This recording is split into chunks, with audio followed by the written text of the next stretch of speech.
Yan ang problema, hindi lang naman sa Pilipinas, kundi kahit sa ibang bansa, no? Nawawala ng sapat na panahon na ibinibigay sa sining, no?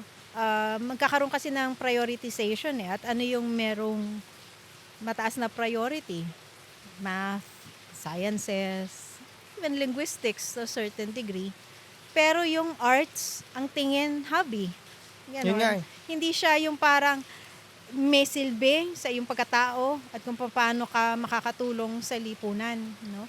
So kailangan siguro repasuhin yung ganong attitude sa sining na hindi siya hobby, hindi siya on the side, no? Hindi siya extra, kundi meron siyang malaking silbi sa ating pagiging Pilipino, Opo. at sa ating pagiging tao.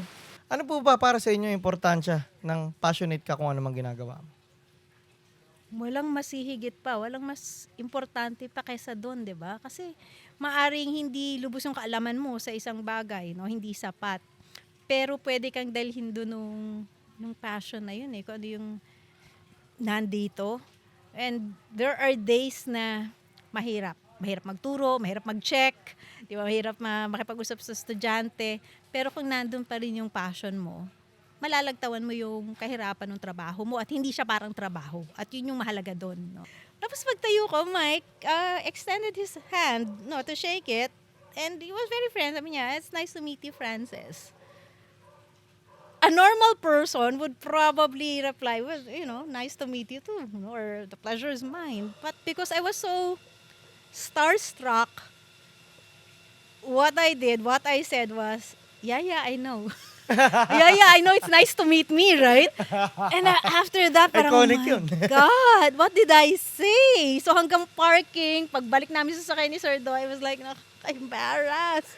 Sabi niya, business, engineering, medicine, important degrees, important specializations necessary to sustain life. But poetry, music, the arts, they are the very things that make life worth living. No? So, bakit tayo tao? Hindi lang dahil dapat tayo mabuhay, no? Kailangan may kahalagahan sa Opo. isa yung ating buhay. Ang mga susunod niyo pang mapapanood ay ang aking pakikipagtalakayan kasama si Dr. Anne Frances Sangil, isang batikang propesor ng Art at Literature sa De La Salle University.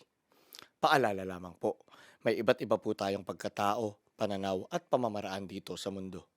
Ang mahalaga po ay parating pag-ibig ang ating pairalin at katotohanan ang lagi nating hanapin. May masasabi at masasabi po kaming mga mali at mga opinyong hindi kayo sumasang-ayon. Piliin po muna sana nating umintindi at umunawa bago humusga. Pawang 2 tao lamang po kami na nagkikwentuhan at sinusubukang magkaroon ng isang makabuluhang usapan. Bago po muna ang lahat, nais lamang po naming pasalamatan ang Imprenta 31, aming kaibigan at sponsor. Pakipindot din po muna ang like at subscribe button bilang suporta. Mga minamahal na kapatid, ako po si Baste, and this is Epic. Ma'am Frances, maraming salamat po sa pagpapaunlak na finally may Oo ge-guest ko na nga. kayo dito kasi may kwento ko lang po mga minamahal na kapatid. Si Ma'am Frances po, nung ginagawa pa lang namin tong podcast na to, pinaplano pa lang namin, isa na siya sa mga dream episode talaga namin Talaga? kasi may share ko lang, nung college, yung art professor ko siya, so sa art appreciation Art class, appreciation. Yeah. si Ma'am Sangil yung isa sa pinaka naging impactful na tao nung college life ko sa buhay ko ngayon. Kasi Wow. ma'am, nasa arts din ako eh. Songwriting po and all. Tsaka ito, Okay. mga productions and all. Si ma'am yung nagbago ng lente ko sa pagtingin ng lahat. Oh, Hindi that's lang sa good. art in general, pero sa lahat eh. That's good. Tsaka yung passion kasi ni ma'am sa pagtuturo talaga dati, parang, Dati. Oo. Sana hanggang ngayon. ay hindi. Dati nung May energy estudyante pa din. ako. Na talagang si ma'am yung ayaw mo nga absent. Oo. Kasi ang dami mo talaga natututunan. Yun nga, yung mga naturo ni ma'am, hanggang ngayon, lasting yung impact sa akin. That's good. So mamaya pagkwentuhan natin yung mga bagay na yun, Sige. ma'am. Ma'am, punta na po kagad tayo sa unang-unang tanong. Okay. Minsan po, nilalagyan lang namin ng konting bigat para may set lang yung pace, pero gagaang naman tayo maya-maya. Ma'am, kasi ako may pagkaano ako, mahilig ako, hindi naman hierarchical ako mag-isip, pero mahilig ako maglagay ng mga top 1, top 2, top 3 sa Okay. utak ko. Ma'am, kung may boil down lang sa isa, para sa iyo in general, ano yung greatest artwork? Artwork? kung meron ka lang isang bagay na kahit anong medium, pero anong artwork yung Kahit number anong one. medium. Opo. At bakit, syempre? So, syempre, dahil malapit sa puso ko ang pelikula, Yeah. pipiliin kong form of art ang cinema. So, ang tanong ngayon, anong pelikula? Hirap. Naku, torn ako. Parang pumipili ako sa mga anak ko, no? Parang ganon. It will have to be a Mike De Leon film. Oh, So, ano, ang hirap. yan, sa cable nagsisimula yan. Sige, Ano yun ba ang to? pinaka-paborito ko na Filipino film, Batch 81. Batch 81. Yes, napakaganda Oo, na. Batch 81, no? Na hanggang ngayon, unfortunately, relevant pa rin, no? Sobra. Palagi tayo may nakirinig ng mga balita tungkol sa mga hazing, fraternity, mga namamatay, unfortunately. So, palagi siyang nakakahanap ng sitwasyon, ng dahilan para mapanood at Panoorin ng ma-appreciate tao. ulit. Tsaka yun nga, may suggest ko lang din po sa mga taong sa mga Pinoy na hindi pa aware dun sa Batch 81 na pelikula ni Mike De Leon. Isa po Yes. sa mga pinakamagagandang art film talaga na nagawa ng Pilipino po. Panoorin nyo, lalo na kahit sa ating mga lalaki. Napakagandang mapanood ng isang tumatandang lalaki yung Batch 81 kasi mapapag-isipan mo rin yung meaning ng samahan yung mga kaibigan, tsaka yung katarantaduhan, tsaka basta, napakaganda ng Batch 81. Opo. Ma'am, yun po, sobrang naging impactful nyo sa akin sa art, pero atras lang muna tayo ng Sige. konti, ma'am. Kwento nyo po, ma'am, paano nagsimula yung fascination nyo sa art nung bata kayo?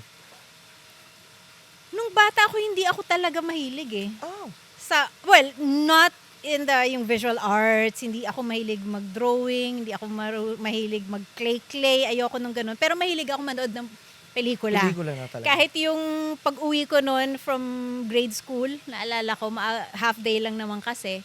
So pag-uwi ko ng bahay, magla-lunch ako agad, tapos hindi pa ako nagpapalit ng uniform, gagawin ko na yung homework ko para Manood. makapanood ako ng mga afternoon na classics.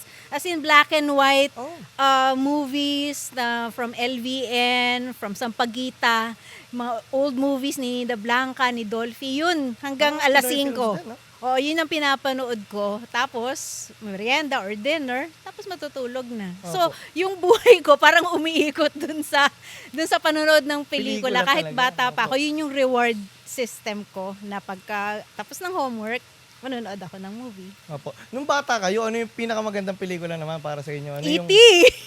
E.T. Siyempre, E.T. Saka of course all those Star Wars films.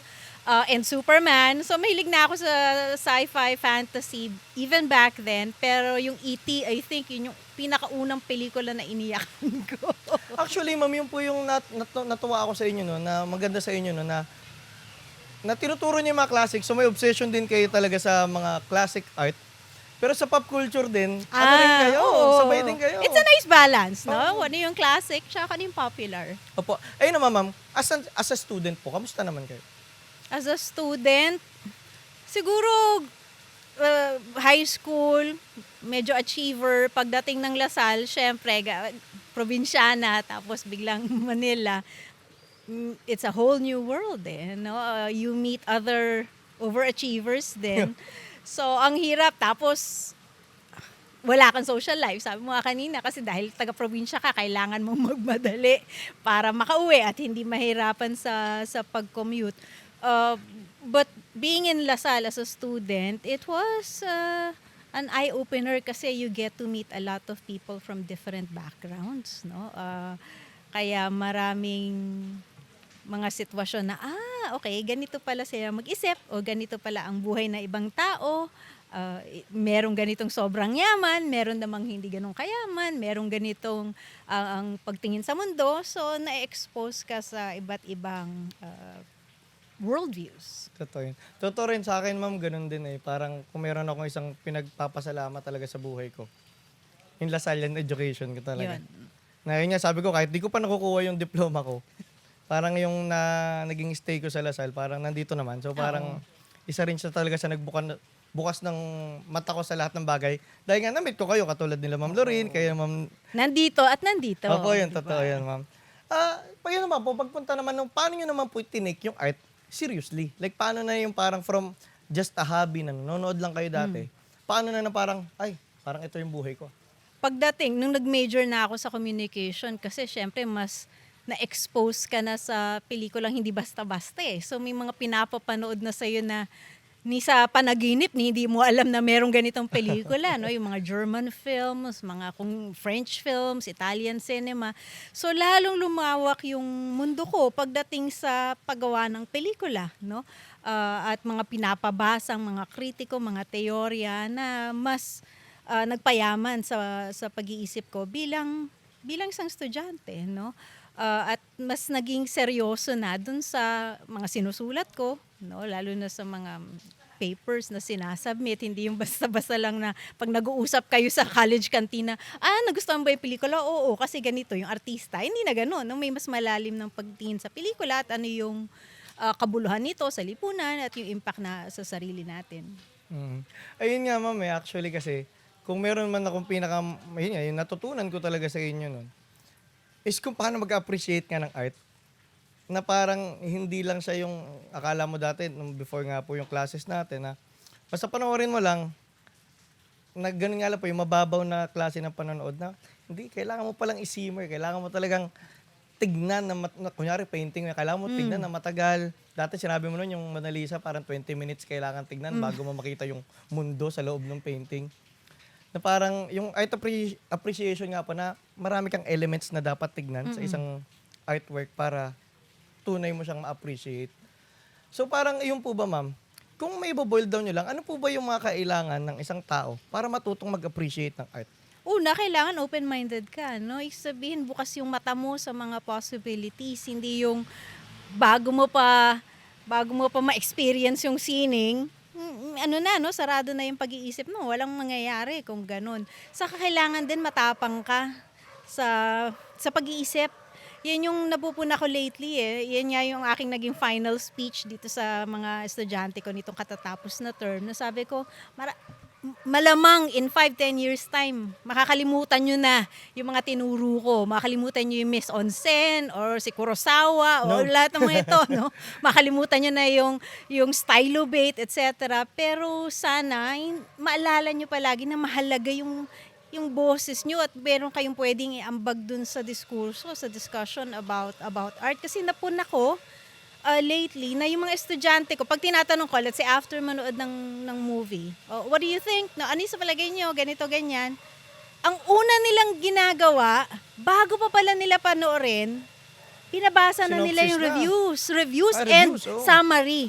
Kasi merong siguro yung pangamba na hindi nila maiintindihan kung ano yung pinapanood ko na pelikula. Opo. At kung bakit ko pinapanood. So, kailangan na kaagad nila, feeling nila ng validation na baka hindi ko maintindihan yung pelikula sa ito, aalamin ko na kung ano yung sinabi ng mga kritiko bago ko panoorin. Na sa akin, parang defeatist yung Sayang, attitude, di ba? Parang in-spoil mo na yung sarili mo at wala kang kumpiyansa sa sarili mong pag-iisip.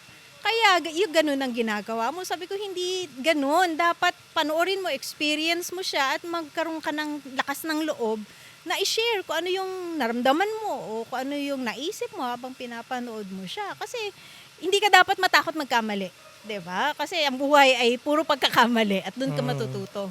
Saka marami rin po kasi naman talagang pelikula na kahit nga kasi ang art, kahit may standard naman, medyo subjective pa rin talaga siya na maraming ibang hindi nila nagustuhan pero sa'yo pala may malaking impact, di mo alam. Di share mo kung ano yung opinion mo. Totoo po. Wala namang masama sa ganun. Ay ma'am, mapunta lang po tayo doon sa big question. Lagi ko Big tinatanong sa question, podcast na to. Ano po ba ang tunay na art? Tunay na art. Is there such a thing? Ang art kasi it's very difficult to grasp. It's very difficult to define, but you know it when you see it. Yeah. Palaging ganon, diba? You know it when you see it and hindi naman mata lang ginagamit sa pagtingin ng sining o hindi lang tenga. Sabi ko nga, pati yung kung anong nararamdaman mo, maaaring may sinasabi ang isang likhang sining sa'yo na hindi sinasabi sa akin. Diba? So, hindi siya nag-a-appeal sa akin. Maaaring para sa isang tao, ang isang likhang sining ay walang kwenta, basura. Pero para sa'yo, meron kang nakita na hindi nakikita ng ibang tao at nandun ang kahalagahan nung sining kasi nabuksan niya yung mata mo sa ibang mundo, no, sa ibang bagay na hindi nakikita ng ibang tao. Kumbaga yung personal experience or personal connection mo dun sa Oo, artwork. palaging no? may ganun. Opo. Palaging may Yung ganun. Yeah, di ba? Ito ma'am. Kasi, di ba po yung film nga yung parang pinaka, ano nyo, bakit po ba, kasi ang naalala ko po, Com Arts ang tinapos nyo, pero nag-lit na kayo. Yes. Matanong ko lang ma'am, ba't di nyo po pinaiso ang production? Siguro kasi noong nagme-major ako sa communication, tinatawag na ako ng lit. Pareho naman kasi talaga siyang gusto. Oo nga. No? Pareho ko siyang gusto. Kaya lang sabi ko, since nabigyan ko na ng chance yung communication, di might as well go to a different path, which was literature.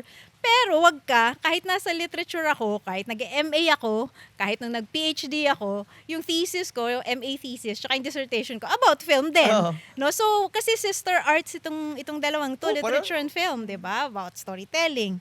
So, hindi siya ganun kalaking... sila magkahiwalay Oo, talaga, ano? na yung pagtalon ko, hindi naman drastic. So, hinayaan naman ako ng literature na ipagpatuloy yung passion ko for cinema. So, walang problema.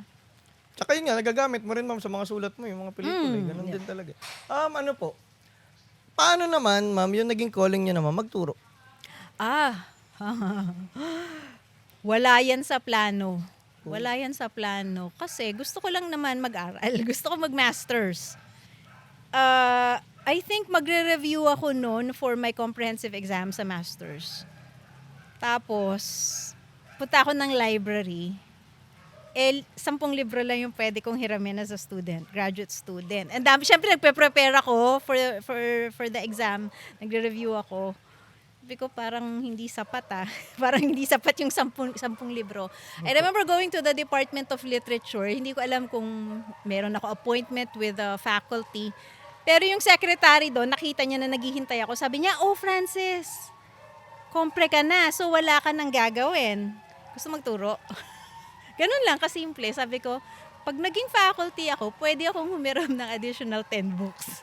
Yun lang, for selfish reasons. Kaya sabi ko, without even asking ko ano yung schedule, anong subject, sabi ko, go.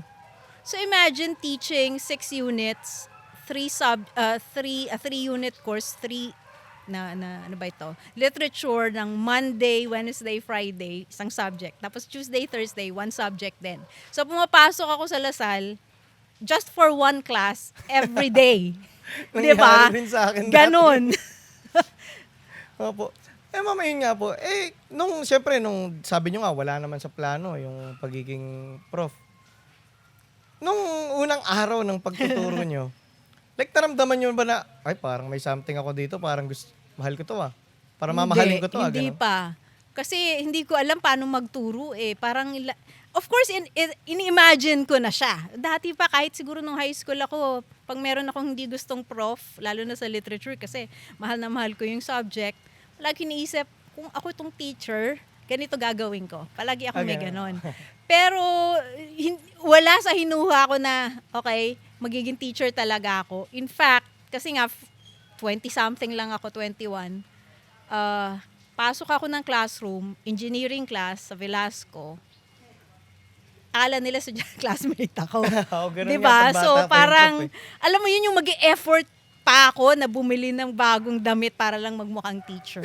Ganon. Nasabi ko, 6 units na nga yung tinuturo ko, bibili pa ako ng damit. Diba? Wala sa budget. Pero, sa simula, mahirap kasi nga, parang kasing edad mo lang tong mga to Opo. Tapos matututo ba sila sa akin? Ano yung matututo? Parang isang linggo lang yung lamang ko sa kanila. Kumbaga may impostor syndrome pa. Oo, meron talaga. Saka yung kailangan, mabilis akong magbasa, mabilis akong mag-prepare.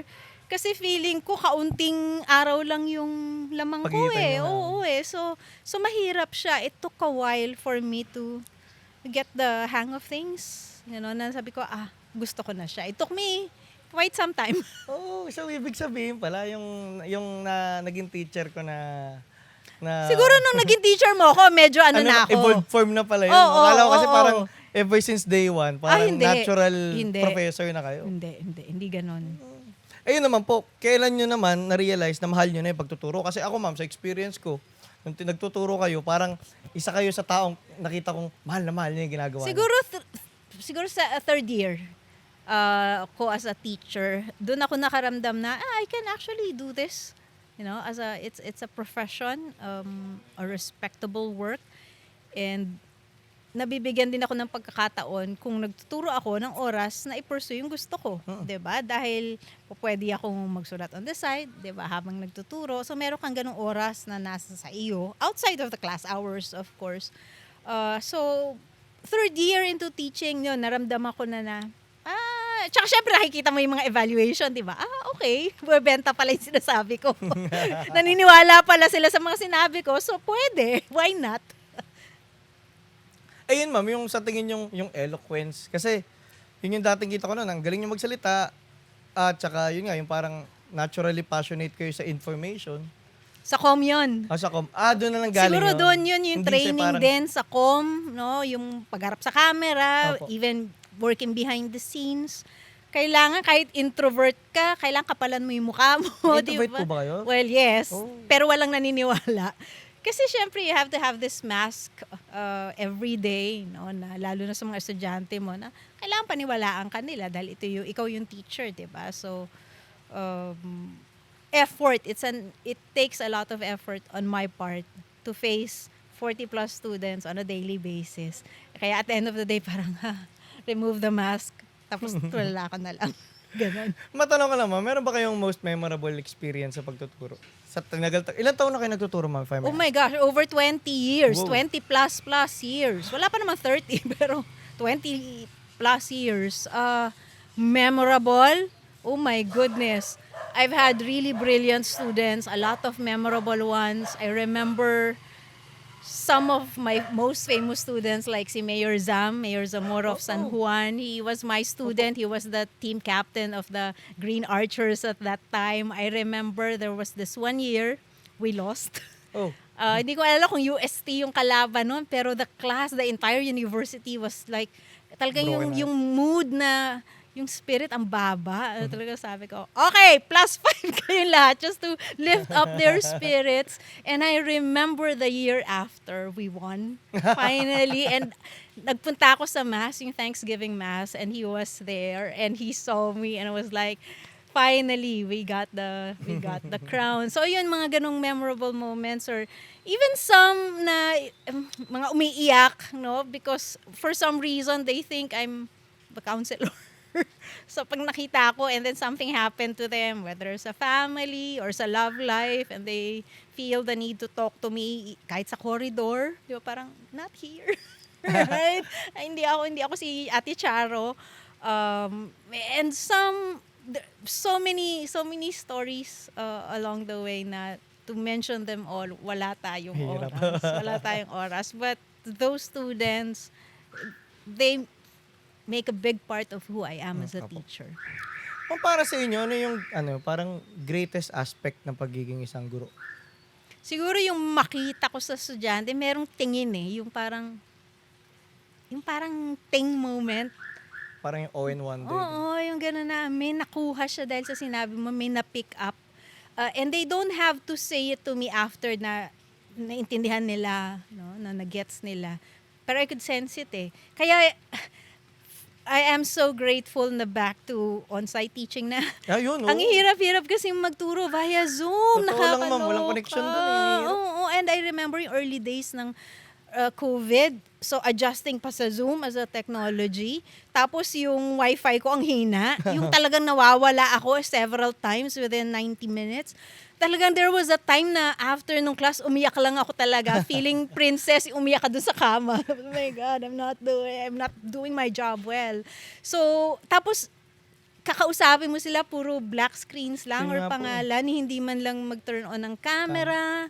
Tapos magtatanong ka, parang sumisigaw ka lang sa ere, walang sumasagot. So, ang hirap kasi feeling ko, as a teacher, I'm the performative kind of teacher, no? Yung talagang Meryl Streep. Yes. Lagay mo ko, feeling ko may lights, may entablado, I perform. Ganun nga, ma'am. Di ba? Pero pagdating sa Zoom, biglang small screen. So, feeling ko Netflix ako, hindi ako pang ganon, no? Feeling ko kailangan ko ng engagement, ng live people, para makita ko rin kung nagre-register ba ako sa kanila. Kasi kung sa Zoom, ang hirap parang ghost town. Opo. Actually, ma'am, nung naisip ko lang habang kinikwento niyo yan na parang sa inyo ko nga natutunan yun na, kasi nga sabi ko yung art in general, na yung, dati kasi may artworks. Pero after nga nung classes nyo, yung, pwede mo makita as art lahat. Kasi sa inyo nga po, nung sinabi nyo para kayo nagpe-perform, ganun yung view ko nun na, yung nagkaka-o ako sa nagtuturo na parang yung mismong pagtuturo, para na siyang artwork. So parang kami po dito, kahit itong mismong ginagawa namin na nag-interview na kami, parang art din namin tinitignan lahat ng ginagawa namin. Pero alam mo, nakakaawa din yung mga COVID babies. I Opo. think there was a time, kasi lalo na yung galing from senior high, tapos nag-college, na yun nga, pandemic. Tapos biglang nag-on-site na. I remember there was this one term, I think that was the first time na nagbalik na. So I was in my usual mode lecture sa Yuchenko building. Paglabas ko, nakapila ako sa elevator, may humabol, 2 estudyante. And this was just like the first, second week of the term, Sabi niya, Miss, we just wanted to tell you that your lecture, that was so brilliant. And sabi ko, naawa ako actually kasi Kasi ngayon lang feeling sila ko, ngayon lang ba kayo naka-experience. naka-experience ng ganito na lecture? It's not me. Teaching is supposed to be like Opo. that, no? Totoo, nakakaawa. Actually, medyo naawa po talaga ako sa mga pandemic students kasi nga iba talaga yun. Iba Kasi eh. kahit sila, meron na silang, may way out sila eh. Pwede na silang di makinig, pwede nang Yeah. Yun nga po yung sinasabi ko, yung connection ng prof sa students, yun yung hindi marireplicate ng kahit nakikita mo na sila. True. Yung energy na nararamdaman nyo pagka, yun nga yung At yun, conducive. may infectious yun eh. Na Opo. gusto mo sila rin ma-excite, na magkaroon ng Yung passion. conducive na environment ba Yes. sa sayang. Pero ngayon po ba, as in, ano na mas madalas, yung on-site? o yung- Hybrid kasi. So, 3 hours ang isang subject a week. So, 1.5 online, 1.5 on-site. So, ako pag on-site, talagang bring it. Tama.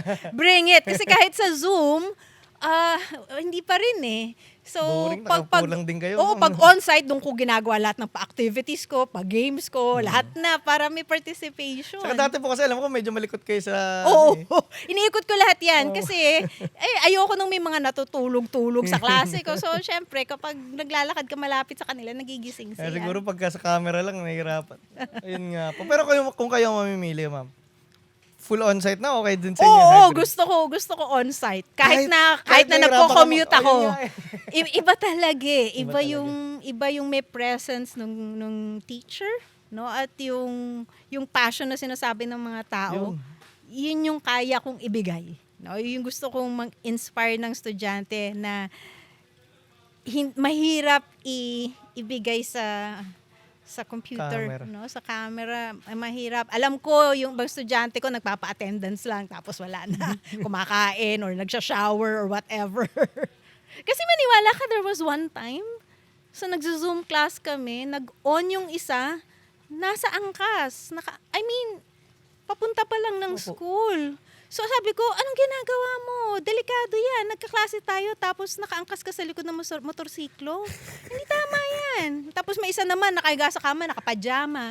Mga ganun, di ba? Parang this is not right. Tsaka kunyari, ma'am, kasi kung sabihin na nating training sa professionalism, pagtrabaho yun, hindi naman Hindi ganun ang pwede. pagtatrabaho. Yun na nga. Yun na nga yung gusto nating maintindihan nila na ang university life ay yan ang parang introduction nyo dun sa real world, no? So, Opo. hinahanda kayo. Ma'am, nabanggit nyo kanina yung passion. Mm. Eto, nakasipin naman, masyado ako nagpapaka-fanboy. Kasi nga po, sa inyo ko rin na-gets yung importansya ng passion. Na pag kumakanta ako, ganun ako, sinusubukan akong maging passionate talaga. Tapos nararamdaman ng tao yun. So ako dati, pag nagtuturo kayo, ramdam na ramdam ko yung passion nyo for teaching. Ano po ba para sa inyo yung importansya ng passionate ka kung ano mang ginagawa mo? Walang mas hihigit pa, walang mas importante pa kaysa doon, 'di ba? Kasi maaring hindi lubos yung kaalaman mo sa isang bagay, no? Hindi sapat. Pero pwede kang dalhin doon nung passion na yun eh, kung ano yung nandito. And there are days na mahirap. Mahirap magturo, mahirap mag-check, di ba? Mahirap makipag-usap sa estudyante. Pero kung nandun pa rin yung passion mo, malalagtawan mo yung kahirapan ng trabaho mo at hindi siya parang trabaho. At yun yung mahalaga doon, no? Na ayokong yung idea na mawala yun sa akin kasi feeling ko ikababaliw ko yun. Magiging sobrang tedious ang trabaho at ako fortunate ako na yung trabaho ko, passion ko. Yes. Kasi parang ang saya pa din, di ba? Kahit na mahirap, naiintindihan ko na mahalaga yung ginagawa ko at gusto ko yung ginagawa ko. Hindi ako napipilitan. Ano yun, ma'am? Tawag doon. Ah, pagka-passionate ka rin kasi, no? Parang, yun nga po, parang beyond happiness. Mm. Kasi minsan pag masaya ka, pag maganda lang yung nangyayari. Pero pagka ginagawa mo yung passionate, yung bagay na passionate ka, yun nga po, kahit yung sabi nyo nga, kahit mag-commute ako from Bulacan to ano na Oo. parang sa normal basis, hindi mo i-endure yun eh. Ba't mo gusto yung endure yun? Pero parang dahil you're doing something meaningful for you, Yeah. kaya mo siya gagawin. So parang pag nasa mundo ka nga na kung saan ka passionate, parang ang dami mong kayang i-endure sa mundo. Totoo. Kaya napaka-importante nga nun. Ma'am, yun nga po, na tinuturo nyo ang art at saka ang literature. So, art din naman ang literature. Para sa inyo, ano po ba ang silbi nila sa society? How much time do you have? Yes, It's a ma'am. lecture. Ang silbi Unlimited. niya, marami. No, una na ilalarawan niya para siyang salamin, no? Kung ano bang nangyayari sa lipunan. Na-articulate ng sining, whether literature, drama, film, or visual arts, kung ano yung nangyayari sa paligid natin in a creative manner. No, hindi yung parang balita na sasabihin sa'yo, eto, may dadisgrasya, eto, merong pinaslang, eto, ganito, korupsyon. Ang sining may paraan na maipakita siya sa'yo, no, at maiparamdam siya sa'yo in so many different avenues, at yun yung maganda sa kanya. No? Kaya balikan natin yung nangyari nung pandemic. Of course, maraming trabaho ang mahalaga nung pandemic. No? Maraming mga frontliners. Pero what kept us sane were the arts. 'Di ba? Nandun tayo, we were in our bedrooms because of the lockdown. Ano yung nakapagpalakas ng loob natin? Ano yung nagligtas sa atin from boredom, from insanity? Yung nakapanood tayong pelikula, thank God for streaming, thank God for books na mga na-download natin. Ako, naalala ko nung panahon na yun, talagang ang dami kong librong nabasa, ang dami kong napanood dahil may oras ako, nasa loob lang ako ng kwarto ko dahil nga hindi makapag-engage sa labas. At yun yung na-consume ko. And that allowed me, that's another value of art, allowed me to be more empathetic to the plight of others. Kaya nga, it's a cheap way to experience art. It's a cheap way to travel. It's a cheap way to talk to other people. It's a cheap way to learn from the masters of old because you encounter their ideas whether on paper, on the page, or on the screen. Tapos nag-iisip ka, nakakaramdam ka, mas naiintindihan mo ang ibang tao at ang sarili mo ultimately dahil sa kung paano ka mag-react. No? So yun, ilan lang to sa napakaraming halaga ng sining. Sa akin nga kahit ng pandemic din po ako, sa totoo lang, dati po, kumakanta na ako pero di pa ako nagsusulat ng kanta. Nagsimula po ako magsulat ng kanta ng pandemic at mag-produce na rin ng kanta kasi nga parang mababaliw ako kung hindi ko ilalabas into kung ano mang bagay yung mga lahat ng tumatakbo sa isip. Ayun ma'am, pagpunta naman po sa mundo ng literature, kung meron kunyaring 3 libro, kayong isasuggest sa isang tao para mabuksan ang mundo, sabi natin sa literature o sa reality man lang, Okay. anong 3 libro yun? Siyempre, una, hindi ako magiging tapat sa puso ko at sa pagiging Pilipino kung hindi ko sasabihin ng Noli Me Tangere. Okay. Parang lahat ng Pilipino required, di ba? Kailangan nabasa mo, kailangan kilala mo itong mga tauhan na to. Napakahalaga sa kasaysayan natin at sa kamalayan natin. No? So Noli Me Tangere, no questions asked. Second, this is what I consider to be a life-changing book for me. I remember reading it siguro 2021. So, doing grad school. It was a required book, but I remember siguro 1/3 into the book, alam ko na nababago ako. It's a Russian novel, Crime and Punishment by Dostoevsky. Dostoevsky. Sa simula, medyo struggle with all the names, di ba, na kailangan mong maitanim sa utak mo. Pero habang binabasa ko siya at lalo na pagkatapos, hindi ko alam, siguro nabasa ko siya at the right time, no, at the right moment in my life, a young adult. Pero ang dami kong naisip, ang dami kong naramdaman, dami kong kinwestiyon sa sarili ko at sa lipunan Kaya masyado akong nabago hanggang ngayon pag naalala ko yung experience ko of reading that book at yung impact niya sa akin at kung paano ko na yung in-approach yung iba pang mga libro na basa ko after that. So definitely Crime and Punishment. Although I remember one professor telling us na in Russia, not to read Crime and Punishment is a crime. But to read it is a punishment because it's so long, right? Pero hindi. Pero ang Karamazov hindi naman po banned. No. I'm just kidding, of course. I'm just Ay, okay. kidding. It's not really crime, it's not punishment. Pero ako naman, nung nabasa ko siya, it didn't feel like punishment. It felt like a reward. That was how life-changing that book is for me. The third one, it's not a work of, fiction. It's not a novel, but it will appeal to the communication people out there. I read it in grad school also, but a different path. Marshall McLuhan's The Medium is the Massage. Again, another life-changing book. And the people would know what I'm talking about. So, yun na lang. Kumbaga, ma'am, sa general na buhay, ako sa totoo lang, wala pa ako nabasa doon. Ma'am, ito pala, may tanong ako kasi Sige. aamin ako sa inyo. Sige. Kahit sobrang fanboy niyo ako, to be honest, hindi po ako fiction reader. Non-fiction obsessed. Obsessed ako sa non-fiction. Pero, hindi po ako nagpi-fiction. Para sa inyo, ma'am, kung may ko-convince kayong isang tao para pasukin ang mundo ng novels, paano?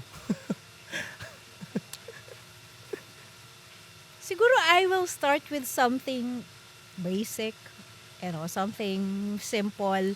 Gusto ko, siguro aalamin ko muna kung ano yung personality ng tao. Baka naman mahilig siya sa sci-fi, di ba? Baka mahilig siya sa fantasy, or Lord of the Rings, or The Hobbit, something simple or basic. Mahilig siya sa adventure, The Count of Monte Cristo, another, excellent novel. So, titingnan ko, meron ka akong ganyang friend parang yan yung approach niya sa kape. Oh. Mahilig kasi siya sa kape, so mahilig siya mag-treat ng tao. So ang tinitingnan niya, ano kayang ugali nitong taong to? Tapos dun siya o-order ng coffee, treat niya. Dun sa tao, so surprise ko ano yung coffee. So ako, parang gano'n na kung meron akong isang tao na i-convince ko to read something, titingnan ko muna, ano kaya interest niya? O mahilig siya sa music, o mahilig siya sa ganito, mahilig siya sa math, perhaps. So, meron akong maisasuggest na libro na may kinalaman sa math. O kaya baka naman sa physics, 'di ba? So marami namang possibilities. Pero sa tingin niyo, ma'am, na ako, kunyari, isa kasi sa frustration ngayon Hindi ko talaga kayang mag-novel. Hindi ko alam bakit. Sa tingin niyo, may pag-asa pa ba ako? Pwedeng short story. Marami namang short story Kasi may collection. ADHD talaga ako, so parang yung... Hindi kailangan mahahaba. Pwedeng maiikli. 'Di So ba? may pag-asa pa. Oo naman. Tayo pag dito, ma'am. Pupunta naman po tayo sa medyo mas philosophy side Sige. ng buhay. Para sa inyo, ma'am, ano po yung meaning or silbi ng buhay? Silbi ng buhay? Siguro para matuto tayo at magkaroon din ng impact sa ibang tao. No? Kasi hindi naman tayo nabubuhay. Naku, parang kanta sa simbahan, hindi tayo nabubuhay para sa sarili lamang, di ba? So, mas nagiging makabuluhan ng buhay natin kung meron tayong silbi para sa ibang tao. So, sa huli, feeling ko ang measure ng buhay mo ay makikita kung sa gaano kalaki yung impact mo siguro Yung? sa ibang tao. Ay, sa amin. Ganun. Ma'am, ito, punta naman tayo, lighter side naman. Sige. Kasi, di ba, yun nga po, ang nakwento nyo po kanina, ang dissertation nyo po nung doctorate nyo is film about kay Mike De Leon, na greatest director po na Filipino. At sa totoo lang, ma'am, di ba, alam natin to, pag fan ka, medyo thrilling mamit yung... Oo. At saka risky rin mamit ang hero mo. Kamusta ang experience na The first time? na ang greatest hero mo nakakasalumuha? I remember the first time I met him, it was actually, I was pursuing my PhD na. And I had this class called Media Criticism under Clodoaldo Del Mundo Jr. So I remember, may sinabit akong paper, na final paper sa kanya, tapos he emailed me, sabi niya, punta ka rito, kunin mo yung paper mo, na-checkan ko na. So ako, binigyan niya ako magandang grade 4, ganyan, good insights. Tapos, in-invite niya ako, let's go to LVN. I want you to meet Mike. So syempre parang, wow, talaga? So parang may reward ako, di ba? So pumunta kami sa LVN, kasama ko si Sir Doy. And he was there. Siyempre, nung umpisa, may kabe. Hindi mo alam paano yung register mo, paano yung register niya sa'yo. Pero nung nakita ko siya, una ko naisip, parang si Papa lang, parang dad ko, yung dating niya. Siguro dahil same age, tapos the way he would part his hair. Tapos he was very, accommodating, welcoming.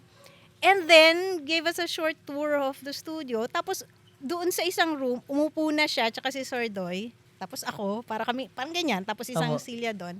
And they started talking about cinema.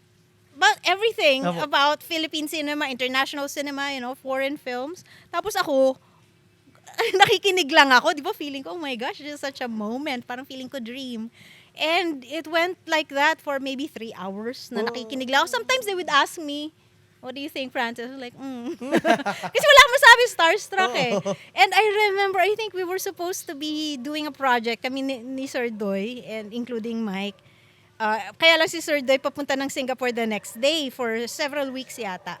So sabi niya, pag tayo na, nung uuwi na kami, Francis, Mike's email, you just coordinate with him and with me. So sabi ko, yes. Tapos pagtayo ko, Mike extended his hand to shake it. And he was very friendly. Sabi niya, it's nice to meet you, Francis. A normal person would probably reply, well, nice to meet you too. Or the pleasure is mine. But because I was so starstruck, what I said was, yeah, I know. yeah, I know it's nice to meet me, right? And after that, parang, Iconic oh yun. my God, what did I say? So hanggang parking, pagbalik namin sa sakay ni Sir Do, I was like, embarrassed. So I thought, that's it. I thought I made a fool of myself. Naala na. Although I think he didn't mind. Because after a week, tumawag yung secretary niya sa akin, si Ami, and said, balik ka sa LVN. Wow. So, hindi, ako nung una sabi ko, oh my God, baka pala pa ako sa aso, di ba? So, mag-isa lang ako ngayon. Hinarap ko siya. Tapos mas binigyan niya ako ng grand tour, told me about the project that he was working on, yung mga restoration. And that was the moment I realized I can ask him better questions Yeah. to showcase na, I'm actually sane. That I have intelligent questions. So, ang dami kong nakuha from him. And that was my redemption, the second meeting. Ma'am, kung may tatanong ko lang, ano po yung mga ilan sa mga questions na yun at ano yung sinagot natin About sa'yo? Batch 81. Mostly, kasi Okay. syempre, yun yung favorite film ko eh. So, I asked questions about Batch 81, some moments there na, or sabi ng mga kritiko, ganito, ganyan. Mga ganon. Syempre, basic questions din. But of course, that was not the end of it. Marami pang mga opportunities to email him or meet him. Ma'am, if I may ask lang, kasi sa akin, para makagawa ka ng ganong great film, may something unique sa'yo eh. Or may something na kung bakit yun yung nailabas mo. Sa pagkakakilala mo po kay Sir Mike De Leon, ano po yung sa tingin niyong rason sa personality niya bakit nagagawa niya yung mga pelikulang ganon? Matapang siya. Uncompromising, palaban. Kung may gusto siya, gagawin niya. No? Hindi siya natatakot sa anong sasabihin ng kritiko, ng gobyerno, ng mga tao. Basta maikwento niya yung nandito, kung anong naiisip niya. And syempre, meron siyang sariling skill set, no? Alam niya yung lengguwahe ng pelikula at yun yung kanyang paraan para ikwento kung ano yung nasa utak niya. Tawag po, kung, yun na, kasi kanina, nabanggit nyo na yung mga pinaka-paborito nyo kay Mike De Leon. Ano naman po kunyari, magta-top 3 lang. Ano na natin yung Batch 81. So, sige, bukod na natin. Opo. Are we talking about Philippine cinema or cinema in general? Cinema in general. Naku, mas mahirap, ano? Para Siguro- lang sa mga taong kasi sa akin, ma'am, nung pinanood nyo yung Amadeus, Hanggang ngayon, pinapanood ko din yun sa klase ko. dun din nagbago yung view. So parang ano yung mga pelikulang babaguhin yung lente nila sa panonood ng pelikula? Siguro una, something fun, Singing in the Rain. No? It's enjoyable.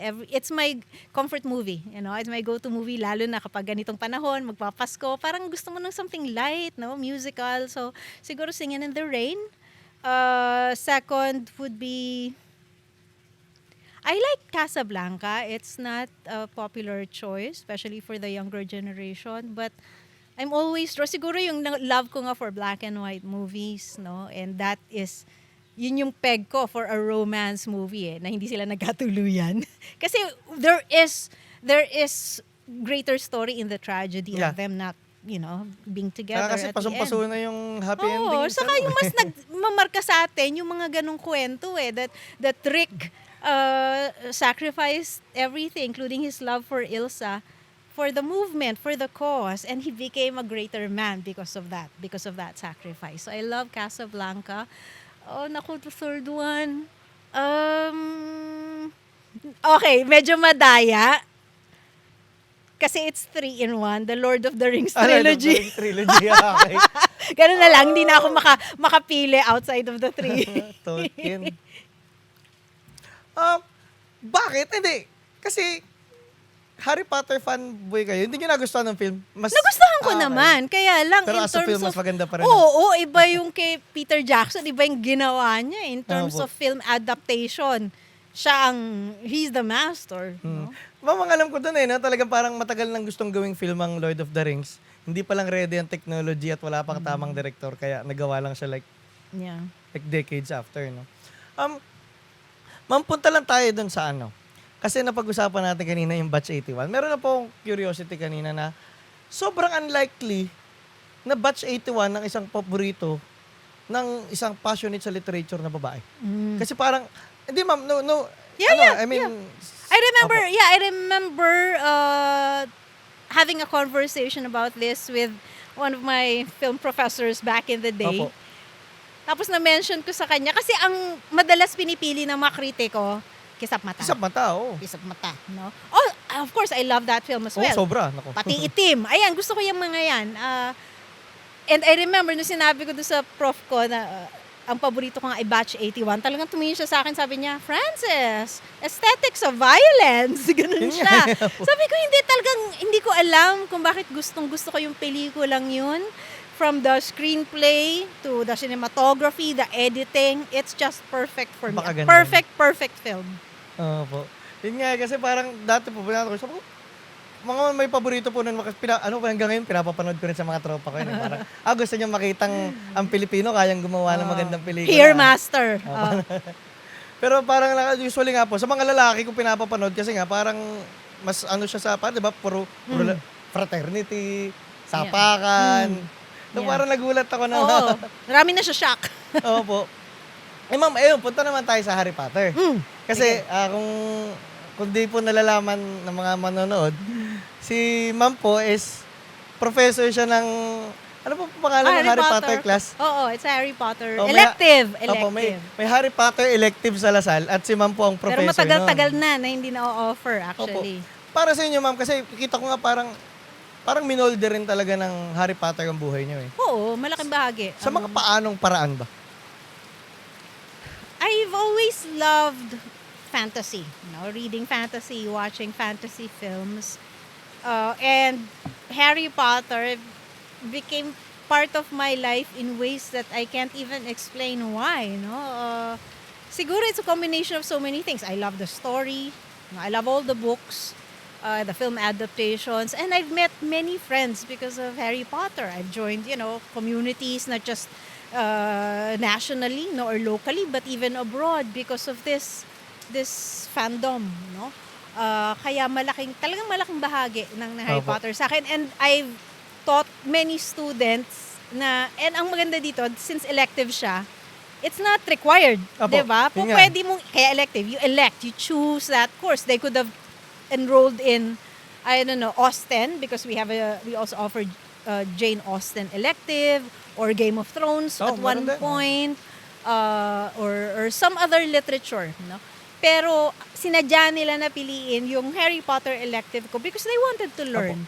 So sa akin, ano ba naman ako para ipagkait ko ano Oo, yung kung ano alam yung- ko, opo. 'di ba? Na at ang laki na nang na-invest ko sa Harry Potter, and I feel like I have so many things to say about Opo. it. And if you're willing to learn, again, have an open mind, then take my hand and Opo. we'll go towards the tunnel. Tsaka ako ma'am, hands down ako sa Lasal. Dahil nakita nila na ang Harry Potter ay talagang worthing maituro. Yeah, first Diba? university to ever offer this Diba? elective. Tapos ang dami ng sumunod. Na maging open ka para sa ganung bagay. Yeah. Kasi pop culture yun eh. Kahit Yeah. I mean, Kaya imagine, we also offered Star Wars Yeah. before. Kaya nga, no, yung, ang gusto ko sa, well, at least my Department of Literature, alam namin na ang panitikan ay hindi lang yung mga sinauna, no? Oh. Kung gusto mong magbasa ang mga bata at hindi sila yung maisipin na, kailangan nasa pedestal na ayun ganito. nga po eh. Kailangan ilapit. Oo, di ba? Kailangan pakita mo sa kanila na hanggang ang pagbabasa ng panitikan ay maaring kung ano mang nobela ang available sa iyo, no? Ano yung popular, at kung ano yung mahalaga ngayon na pinag-uusapan siya. Kasi hindi palaging lofty, no? Opo. Hindi palaging classics. Totoo. Dapat naman kasi kung kunyari, modern din naman, eventually, kung maganda sila, magiging classic din sila. Exactly. Parang nung si Shakespeare, nung panahon niya, hindi naman siya parang, Opo. wow, mahirap intindihin, classic. Hindi. Lahat naman ng naging classic, naging bago rin Oo, muna eh. correct. Ma'am, eto pala. May side ba sa inyo na naniniwala din sa magic? Are you talking about the fantasy magic or the ideal No. notion of magic or magic, with the as K, de joke lang. practiced? Magic as practiced by Yeah. some people. Magic as reality. De joke lang. I would palaging sagot ko parang X-Files because I'm also a huge Oo nga. X-Files fan. I want to believe, no? Ayokong isarado yung pag-iisip ko sa mga ganitong posibilidad. May mga ilang taong naniniwala sa ibang paraan ng pagtingin sa mundo, whether, witchcraft, no, or whatever. At hindi ko ipagkakaila sa kanila yung paniniwalang yon, no? Sometimes it's nice to believe that there is such a thing. Some people believe in astrology, the alignment of the stars Yeah. and the planets in the heavens. Some people believe in, reading the palm of your hand or cards, Yeah. tarot cards. Divinations. Oo, divination, di ba? So, it's interesting for me. If ever there's an opportunity to sit down and talk to somebody who's into it, palagi kong ginagrab yung opportunity na yun kasi it's a way for me to also learn. Opo. Diba? So, masaya naman siya. Hindi siya, I don't consider it as a bad thing. It's just something that is different. Opo. Yun nga, kasi parang sa akin po, ako kasi medyo yun naman ang nag-nerd out din ako dyan sa esoteric side. Tapos nung pinanood ko po ulit ang Harry Potter, ang dami palang parallelism at correspondence nga sa parang feeling ko si Rowling din is meron din talaga siyang background sa ano man tawag dun yun. So, nakakatuwa lang ma'am na kasi kayo kahit sa pangalan niyo sa Facebook, you witch, diba? Talaga ba? ano nga ba yung sa Twitter niyo? Basta may ano kayo sa Twitter eh. Naku, Twitter X, hindi na kasi ako Sa X na active pala, dun eh. oo. Hindi na ako active masyado. Pero parang alam ko po Potion dati Star. ata, you see yourself as a witch. Potion Star. Potion Potions Star pala. Master. Because of Professor Snape, also may alter ego. Si Snape naman lang. Oo, again, the strictness. That appeals to me, the strict professor. Ano naman? Pagdating naman sa music, ma'am. Mm. Kasi sa totoo lang, yun din. Kaya nga po, sabi ko nga, yung impact nyo sa akin. Kasi nga, kahit sa lang aspect kasi ako as a musician, Nelson Dorma hanggang ngayon, pinapakinggan ko pa. Oh. Lagi. Ano naman po, yung parang kung magbibigay kayo ng parang standard na mga dapat hanapin ng isang nakikinig sa magandang musika. Nako, ang hirap sagutin yan kasi nakakatawa nga kasi 'di ba ang Spotify ngayon dahil magtatapos na ang taon. Sasabihin sa iyo how your age based on your playlist for the year. Ang lumabas man naman sa akin 76 years old ako. Given the kind of Opo. songs that I've listened to this past year. Ako ganun din Ah, yata ako. Siguro hindi na rin kasi ako makasabay sa contemporary music, no? So I keep going back to the music na I grew up listening to, my comfort music, no, from the 80s and 90s, and some from even way back, no? Because I like music with melody. Yeah. I like music that I can sing along to. Ayoko ng mga nandyan lang, no, yung parang maingay. No? Yung kung ano yung hinahanap ko, yun. A nice, catchy melody. And, good lyrics. Ay, good lyrics, no? Ayun, ma'am, kung mayroong isang kanta na para sa inyo, napakaganda ng lyrics. Any Ray Valera. Ray Valera Ray is a Valera, master OPM, yeah. composer. Another siguro, medyo mas, naman sa kay Ray Valera. It's a River Maya song. Kisap Rico Mata. Blanco. Okay, sa mata. Kisap Mata. It's a good song. Sa mga Yeah. international, ma'am. International, Lyrics-wise lang. anything by the Beatles. Beatles, That's a yeah. classic. Bob Dylan, ma'am, makikinig. Bob Dylan, yes, of course. What else? Siguro sa mga contemporary, well, Adele, pero hindi na rin siya ganun ka-contemporary. But from my generation, Alanis Morissette. Alanis I Morissette. love the anger. Di ba? Totoo. Yes. Rage. Rockista rin pala No, kayo. oo, Ma'am, actually, no? Yes. Ma-share ko lang, ma'am. Kasi, nakita nakaboots ako ngayon. Oh. Oo nga. Isa kayo sa rason kung bakit ako nakaboots. Nag-boots pa ako noon. Opo, lagi Okay. kayo nakaboots dati. Oo. So, alam ko, ang angas ng boots. Mahirap madulas eh. Nakakadulas ang ang boots. angas talaga ng boots. Oo, rubber shoes na ngayon. Oh. Ano, ma'am? Wait lang, saan ba yung sasabihin ko? Ma'am, pwede wait lang. Sige. Ma'am, ito, punta naman tayo sa sa society. Sa tingin nyo, kasi dito po sa Pilipinas, pag tinignan natin, pagdating sa, kahit sabihin na natin pagbabasa at pagsusulat, lalo na sa art appreciation, may pagkukulang pa. Ano yung mga kailangan mangyari para tumaas ang antas ng ating sining? Continuous exposure, no? Yan ang problema, hindi lang naman sa Pilipinas, kundi kahit sa ibang bansa, no? Nawawala ng sapat na panahon na ibinibigay sa sining, no? Magkakaroon kasi ng prioritization at ano yung merong mataas na priority? Math, sciences, even linguistics to a certain degree. Pero yung arts, ang tingin hobby. Ganon. Yun nga eh. Hindi siya yung parang may silbi sa iyong pagkatao at kung paano ka makakatulong sa lipunan, no? So kailangan siguro repasuhin yung ganong attitude sa sining na hindi siya hobby, hindi siya on the side, no? Hindi siya extra, kundi meron siyang malaking silbi sa ating pagiging Pilipino at sa ating pagiging tao. Kasi yun nga po parang ako po kasi may community kami ng mga artist sa sa QC. Tiny bar po para mga lugar siya ng para pang alam niyo yung dati yung parang Paris Salon. Yung para mga Yeah. para silang puntahan ng mga iba't ibang creatives, thinkers, mga professors, mga ganun po. Ang common denominator lagi, walang pera talaga sa art. So parang sa tingin niyo ma'am, ano kaya yung way para yun nga po kasi kung magpapakatotoo ang mga artist, kahit gawin mong gusto mong gawing buhay mo, ang art, hindi ka napapakainin.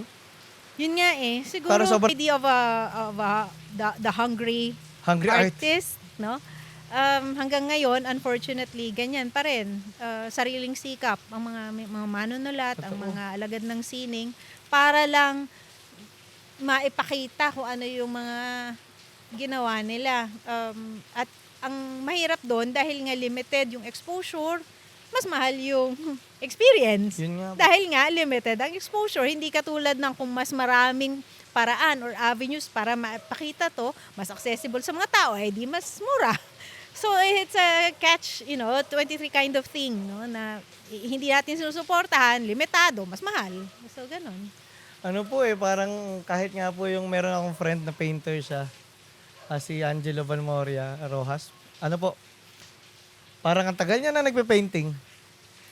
Ngayon, nasa 40s na siya. Tsaka lang siya nagsabi, finally, nabubuhay na ako sa art. Buti naman. After like 30 years of hard work, tsaka mo Oo. palang nasabi na yung kaya ka ng pakainin ng art mo, parang ang sad nun, sobrang sad Oo. nun sa mga artist. Kaya kailangan talaga ang passion. Opo, yun nga eh. No. Pero at the same time po, Eh, ang tunay na artist naman, may bumibili, may sumusuporta sa'yo, ano man, gagawin at gagawin mo yung art mo. Kasi nga may tapang. Ayun nga po. Yun naman po yung tuwan-tuwa ako sa mga artist nga po na namimit ko dun sa Tiny Bar na, ano po, basta ginagawa nila, may manood sa gig nila, may bumili ng painting nila, naka-display lang dun. Kung wala, basta gagawin lang nila. Oo. Eh, ma'am, pagdating naman po sa ano, kasi diba sabi niyo, ma'am, nakapag-Eurotour na kayo dati. Mm. Sa mga paintings naman po na nakita nyo, parang ano yung mga pinaka-impactful na paintings? May isa na, well, it's not really a painting. It's more of a cartoon. Cartoon na parang cartoons, no? Animated. Pero dahil drawing siya, Okay. by Leonardo da Vinci. Oh, It's the Virgin and the Son, Oh, say Baby yeah. Jesus Christ, with Saint Anne and Saint John the Baptist. Nasa National Gallery siya. And every time I go there, I make sure to stand in front of that drawing. I like the sense of incompleteness of it. Kasi nga hindi siya naging totoong painting eh. Para siya Oo. yung simula. Para siya yung sketch, ganon, drawing. And I also like the sense of movement and the softness of the drawing. So I'm drawn to paintings like that, yung may galaw, may motion. Ayoko ng mga still life, ayoko ng mga prutas, di ba? Bowl of fruits or Gets, mga nakaupo lang ng mga tauhan. Gusto ko may action. nandun pa rin yung film buff sa inyo. Oo, ma'am. di ba? Kailangan may movement. May excitement, may drama. So yun yung gusto ko sa kanya, may sense of motion, may sense Opo. of movement, no? Kinetics. Tapos very soft. It appeals to me kahit drawing lang siya na walang kulay. Meron pang isa, yung si Bacchus and Ariadne. Hindi So ko- malaking painting siya. Also, yung movement din, yung talagang nakagrab sa attention ko na imagine this character, Bacchus, seeing Ariadne for the first time. He was so enamored by her beauty na napatalon siya from the carriage, Opo. no? Na talagang para lang makapunta doon sa kay Ariadne, and even the other characters sa paligid niya naaaliw doon sa kanyang rejoicing na nakita niya itong napakagandang babaeng to. So ganon, yung mga ganong paintings I like. Pangatlo. Pangatlo, it has to be international, so Opo. not Ay, di, kahit yung talagang minove ka, ma'am, yung parang regardless of kung ano man siya galing. again, as a Filipino, I would be remiss if I don't say Spolarium. Polarium, movement Oo. din. If talking about movement, right? Grand. The diagonal lines, the size of it. And every time I see it, talagang manliliit ka literally, in front of that huge painting and the use of colors, no? Yung kadiliman at liwanag. So, mahusay. Although there is one, but I have not seen it in person because it's part of a private collection. Another one by Juan Luna, yung Tampuhan. Hindi ko pa nakikita ang You tampuhan. just Google it later. Pero ang gusto ko sa kanya, kasi nasa parang bahay, no? So, may couple, tampuhan. So, magkatalikod sila. So, you have in the foreground the woman, nakaupo lang. Tapos, sumisilip sa terrace, no, yung lalaki, nakatalikod. So, magkatalikod sila kasi nga tampuhan. Pero ang gusto ko doon, yung bukod doon sa composition, doon sa ano nakikita natin sa foreground, ay kung ano yung nangyayari doon sa far background. Kasi Oo. meron ding couple sa likod, pero sila hindi nagtatampuhan. So sort of nami-mirror ito, may tampuhan dito, yun hindi, di ba? May Sweet duality sila. lang. Oo, tapos yung paggamit ng kulay, paggamit ng espasyo, gustong-gusto ko yung painting na yun. Tawag dito, ma'am, nabanggit niyo po kanina yung yung kay Leonardo da Vinci na yung pagiging unfinished. Oo. Kasi parang ako, fan po ako ni Leonardo da Vinci. Na, di ba po, ang dami niya talagang unfinished work kasi may perfectionist siya na kahit yung Mona Lisa, ang daming version na nung patong-patong. So, doon na po pupunta na nabanggit niyo rin po si Juan Luna kanina. Naniniwala po ba kayo na ang artwork ay nire-reflect niya rin yung artist? Oo, kasi parang anak niya yun, di ba? Yun nga po eh. Merong, sabi ko palagi yan sa mga estudyante ko, there's an invisible umbilical cord connecting the artist and the artwork. So, kahit i-deny, Opo. kahit na ano, meron at merong DNA Yun ng nga po eh. artist yung kanyang nilikha, no? At sa palagay ko, makikita mo yung karakter o yung personality nung may likha doon sa kanyang ginawa, no? The Opo. same way that if you want to be religious about it, that we are a reflection of our Creator. Kasi ano po, parang yung kay Juan Luna po, i-relate ko lang na kasi 'di ba ang artist po, ako kahit ako may certain level of craziness. Usong usapan sa mga artist yun. Dami ko kilala. Lahat, Mm. kanya-kanyang therapy ang mga pinag-aanoan ng mga kilala kong artist eh. Sa tingin niyo po ba, bakit ganun? Bakit ang mga artist may tendency to a little bit of odd, weird, or parang Yeah. different? Touch of craziness. Kasi si Juan Luna, di ba, parang Juan Luna killed this Yeah, one. yeah. Opo. Known fact naman yun, no? Yung ginawa niya sa asawa niya. Siguro kasi they move in a different wavelength, no? At iba yung pagtingin nila sa mundo, hindi katulad ng nating mga normal na tao, na ang hirap nilang sabayan. Maaring para sa atin, sila yung may touch of craziness, but for all we know, tayo pala yun. At sila yung nakakakita nung kaano man yung totoo. At Fried tayo like yung Nietzsche, hirap. Tayo yung nasa mundo ng kumbaga may delusional world, no, or understanding tayo, at sila lang ng tunay na nakakakita at hindi lang nila ma-articulate ng maayos dahil nga limited yung kanilang lengguwahe, whether music, or painting, or words kung literature, pero alam nila, may nakikita sila na hindi nakikita ng ordinaryong tao. Opo. Naisip ko dun, ma'am, sa sinasabi niya yung linya sa Vincent na kanta ni Don Alin McLean, dun? yung they did not listen, they did not know how. Perhaps they listen now. Perhaps they never will. Perhaps they never will. Medyo hopeful ako, ikaw Oo. hindi. Nega. Hindi, pero ako hopeful ako. Ito po yung ginagawa niya. Oo. Na tumaas din ang appreciation ng tao. Pero, yun nga po no? Kasi yun din ang nakita ko na parang, kunyari, yung mga artist na kilala ko na, yun nga, kunyari, nagpa-psychiatrist sila. Daming diagnosis sa kanila. Pero parang sabi ko, hindi ba dahil sensitive enough lang sila para makita yung aspect ng reality na kadalasan hindi nakikita ng tao at minsan may epekto sa pakiramdam mo yun? Yeah, they're very sensitive Yun po, individuals, no? At ito lang yung kanilang sining, ang kanilang paraan para kausapin tayo. At hindi naman tayo lahat may kaalaman, no? Or may sapat na kaalaman doon sa lengguwahe na pinili nilang gamitin para kausapin tayo. So may disconnect, so may struggle, may conflict. Opo, kasi kunyari yung si Van Gogh, di ba? Like, siya rin. Oo. May level Lalo of, na nung panahon niya, wala namang naka-appreciate ng ginagawa niya. sakit na no, ma'am, no, parang, Yeah. ang dami mong ginawa, pero isa lang ata na benta niya, ang artwork. Tapos, kasi ngayon, eventually, parang, Yeah. siya ang pinaka nag-revolutionize ng painting eh. Kasi from realism to impressionism, siya yung naglagay ng bagong mundo dun eh, no? Pero paano ba yun? Paano, kasi isa rin sa ng isang artist yun eh, yung parang,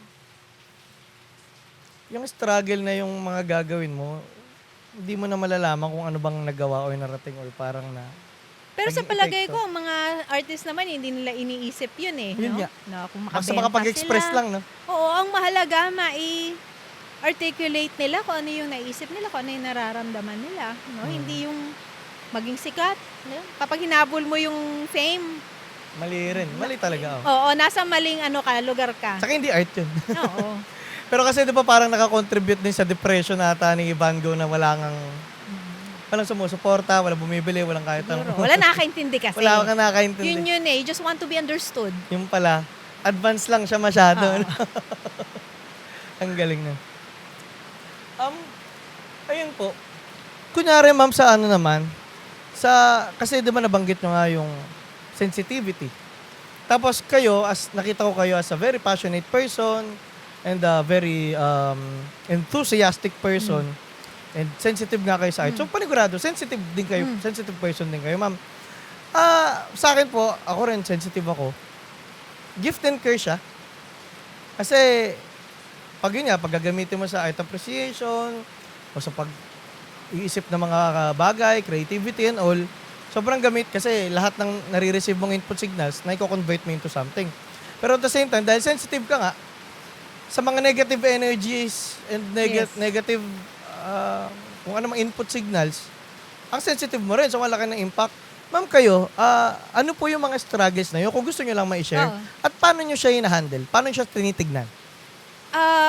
Ang pinakamadaling paraan para i-handle ko, siguro kind of escapist tendency is I stay away from people. Lalo na kapag alam kong matitrigger ako. Kasi nga mabilis, parang SpongeBob, di ba? Mabilis mong ma-absorb eh. Whether positive or negative. In fact, there was this one instance na may nagkwento lang sa akin na sa stress niya, na nasusuka na raw siya.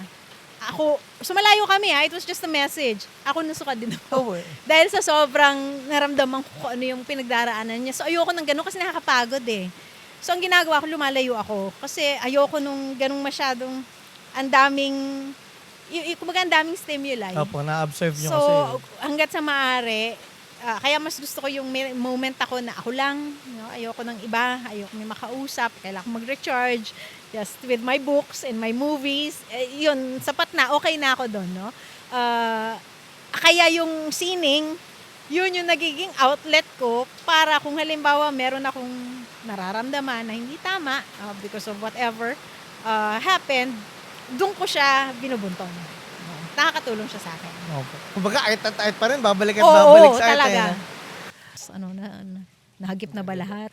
Hindi, ayun nga po. Kasi di ba po, sa school natin sa Lasal, may great works po na klase na under literature. Hindi, iba-ibang departments Ay, iba-ibang yun. department. Iba-ibang Okay. professors, so minsan team teaching, 3 teachers from 3 different departments. Pero wala na ngayon great works. Oo. Opo, pero dati, kumbaga ba, hindi po kayo nagturo ng dati. Pero kung matanong ko lang ma'am, kung magtuturo kayo ng great works noon, ano yung ituturo nyo saan? Mike De Leon, Mike De syempre. Leon. I mean, syempre kung ano yung expertise mo, di ba? Okay. Yun yung ituturo ko. Tapos Filipino filmmaker. At ang dami mong pwedeng gamitin na material sa kanyang body of work. So, tsaka yun yung komportable ako kahit nakapikit ako. I can recite dialogues from any of his films. Dahil gusto ko yung mga pelikula niya. Opo. Yun, at balik po tayo sa film appreciation. Lagyan po natin ng detalye. Kasi sa akin nga po, nung dati may classes po kami kay Lloyd de Vera dati, film critic po. Tapos doon din na-open yung mundo namin sa mismo panonood ng pelikula. So kayo ma'am, kung i-condense nyo lang, ano po ba yung mga dapat hinahanap ng isang nanonood para masabi niyang magandang pelikula? Yan, magandang tanong yan, no? Kasi yan yung madalas na sinasabi ko sa mga estudyante ko, lalo na yung mga gumagawa ng thesis, tapos gusto nila pelikula. Pero pag nakikita ko na yung first draft nung sinasubmit sa akin, sabi ko, bakit ang approach mo literary? Hindi eh. Kasi ang pelikula, meron siyang sariling lengguwahe, no? Maraming mga elemento na kasama sa pelikula na hindi natin makikita sa ibang art forms, no? Kung ang music merong melody, harmony, etc.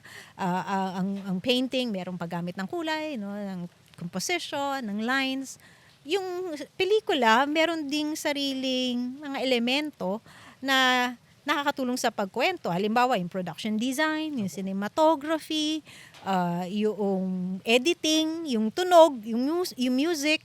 So ito, lahat kailangan nakapaloob dun sa pag-aaral mo. Hindi lang yung dialogue. Story at Hindi lang yung kwento. Kasi ang pelikula isang visual medium. So kung naikwento mo siya nang walang dialogue, lalo na nung silent movie era, di ba? Nung silent pictures na very visual, ibig sabihin, nakasalalay ang kwento doon sa nakikita mo, hindi lang doon sa, bonus na lang na naririnig mo siya, bonus na lang na may music at sound effects. Pero kung ano yung nakikita mo, yung madalas na anecdote ko sa mga estudyante ko, meron akong isang pelikula na panood sa cable. Wala pang streaming noon, Japanese cable siya. Sakto, pagbukas ko, Red Violin. No. Sabi ko, alam ko maganda tong pelikula to kasi ang daming napanalo ng awards, ganun-ganon. Sabi ko, sige, panoorin ko. Samuel Jackson, pumunta sa isang, hindi ko alam kung saan lugar na may auction yata about this very old red violin. After a few minutes, nag-flashback, no, kung paano nagsimula at nalikha yung red violin. So sa Europa, dahil Japanese cable to. So, na sila, German or Italian, hindi ko maalala yung lengguwahe. Tapos, Japanese subtitles. Hindi siya katulad ngayon Netflix na pwede mong baguhin. It was Japanese cable. Sabi ko, patay. Baka hindi ko maintindihan. Pero, I persisted kasi sabi ko, kailangan mapanood ko to. Wala akong access na mahanap ko tong pelikulan to. At nagpalipat-lipat yung lugar nung Red Violin. Nakapunta na siya sa China through the years, through the centuries. Yung kwento, nag-Chinese na, Japanese pa rin yung subtitles. Hanggang matapos yung more than 2-hour film, sabi ko, naintindihan ko pa rin. Naintindihan ko pa rin kahit na nagtapos siya, balik uli sa present, Samuel Jackson, sa California yung setting, kung di ako nagkakamali. So, nag-i-English na. Dahil napaka-powerful nung visual, no, nung pelikula. Kaya naintindihan ko pa rin. No? So, yun yung na-appreciate ko sa pelikula. Naalala ko pa yung isang professor ko noon, sabi niya, ang batayan niya kung ang isang pelikula ay maganda, ay kung meron kang hindi nakita. Halimbawa, nag-CR ka, kumuha ka ng tubig, tapos pagbalik mo, kung naintindihan mo pa rin siya, ibig sabihin, hindi siya mahusay na pelikula. Ibig sabihin, dapat yung kabuuang pelikula, isa lang alisin mo, like a house of cards, it will fall apart. Ganun kahusay na bawat shot every shot is important. Na kung umalis ka for 1 minute, naintindihan mo pa rin, ibig sabihin may mga bahagi doon Hindi kailangan. na hindi kailangan, 'di ba? Na unnecessary. Pwedeng putulin, pwedeng paikliin. So, yun yung napupuna ko sa mga pelikula ngayon, lalo na yung mga napapanood mo sa streaming na para bang nagke-cater sa mga taong nagmumultitask. Totoo. Yung kahit na malingon ka, mag-cellphone ka, naintindihan mo. So, ang hirap ng makahanap, pahirapan na masabi mo talaga, mahusay ito. No, kailangan nakatutok ka. Oo nga po eh. May kaya kahapon po na nag-rewatch ako ng Kill Bill. Tas Tarantino. Hindi nga po na-realize ko kahapon, hindi naman sobrang high budget nung panahon ni Quentin Tarantino nun. Pero ang galing niya mag-present talaga. Yun nga po, lahat ng elements talaga from ilaw to sound design talaga. Yun nga rin po yung parang sinasabi ko nga sa mga friends ko pag pinapaparod ko sa kanila yung mga Yojimbo, ganyan. Ngayon po kasi hinahanap lagi ng tao magandang storyline kagad, yung screenplay agad, tapos dialogue kagad na.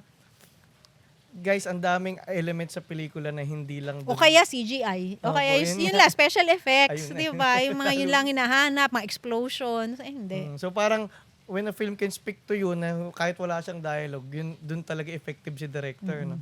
Yung ano ba yung mga yung Yojimbo, Oh, mga Kurosawa Kurosawa. films. Oo. Yan po yung pangyabang ko sa mga Oo, syempre. pagka may mga friends ako na pinag-usapan pelikula, guys, panoorin niyo Seven Samurai. Ay, Panoorin nako, niyo oo. Yojimbo.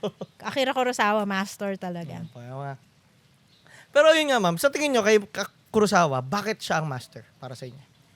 Ang galing niya magkwento, no? Kahit na pala, sinasabi ko rin yun sa mga estudyante ko, pag pinanood nyo itong pelikula niya, i-mute nyo, maiintindihan nyo, ang galing niya, yung in terms of composition, in terms of movement, even character development, yung paggamit ng editing, talagang, especially for somebody na, from the past, Japan. no? And talagang, nakakuha niya yung kiliti ng manonood eh. Kaya kahit na sila George Lucas, Steven Spielberg, ay malaki impluwensya niya. No? So, ganun siya kahusay. Magaling magkwento. So, totoo lang po lahat po parang lahat, mula nung napanood ko yung Jimbo, parang halos lahat na napapanood ko pelikula, parang nakikita ko na dun.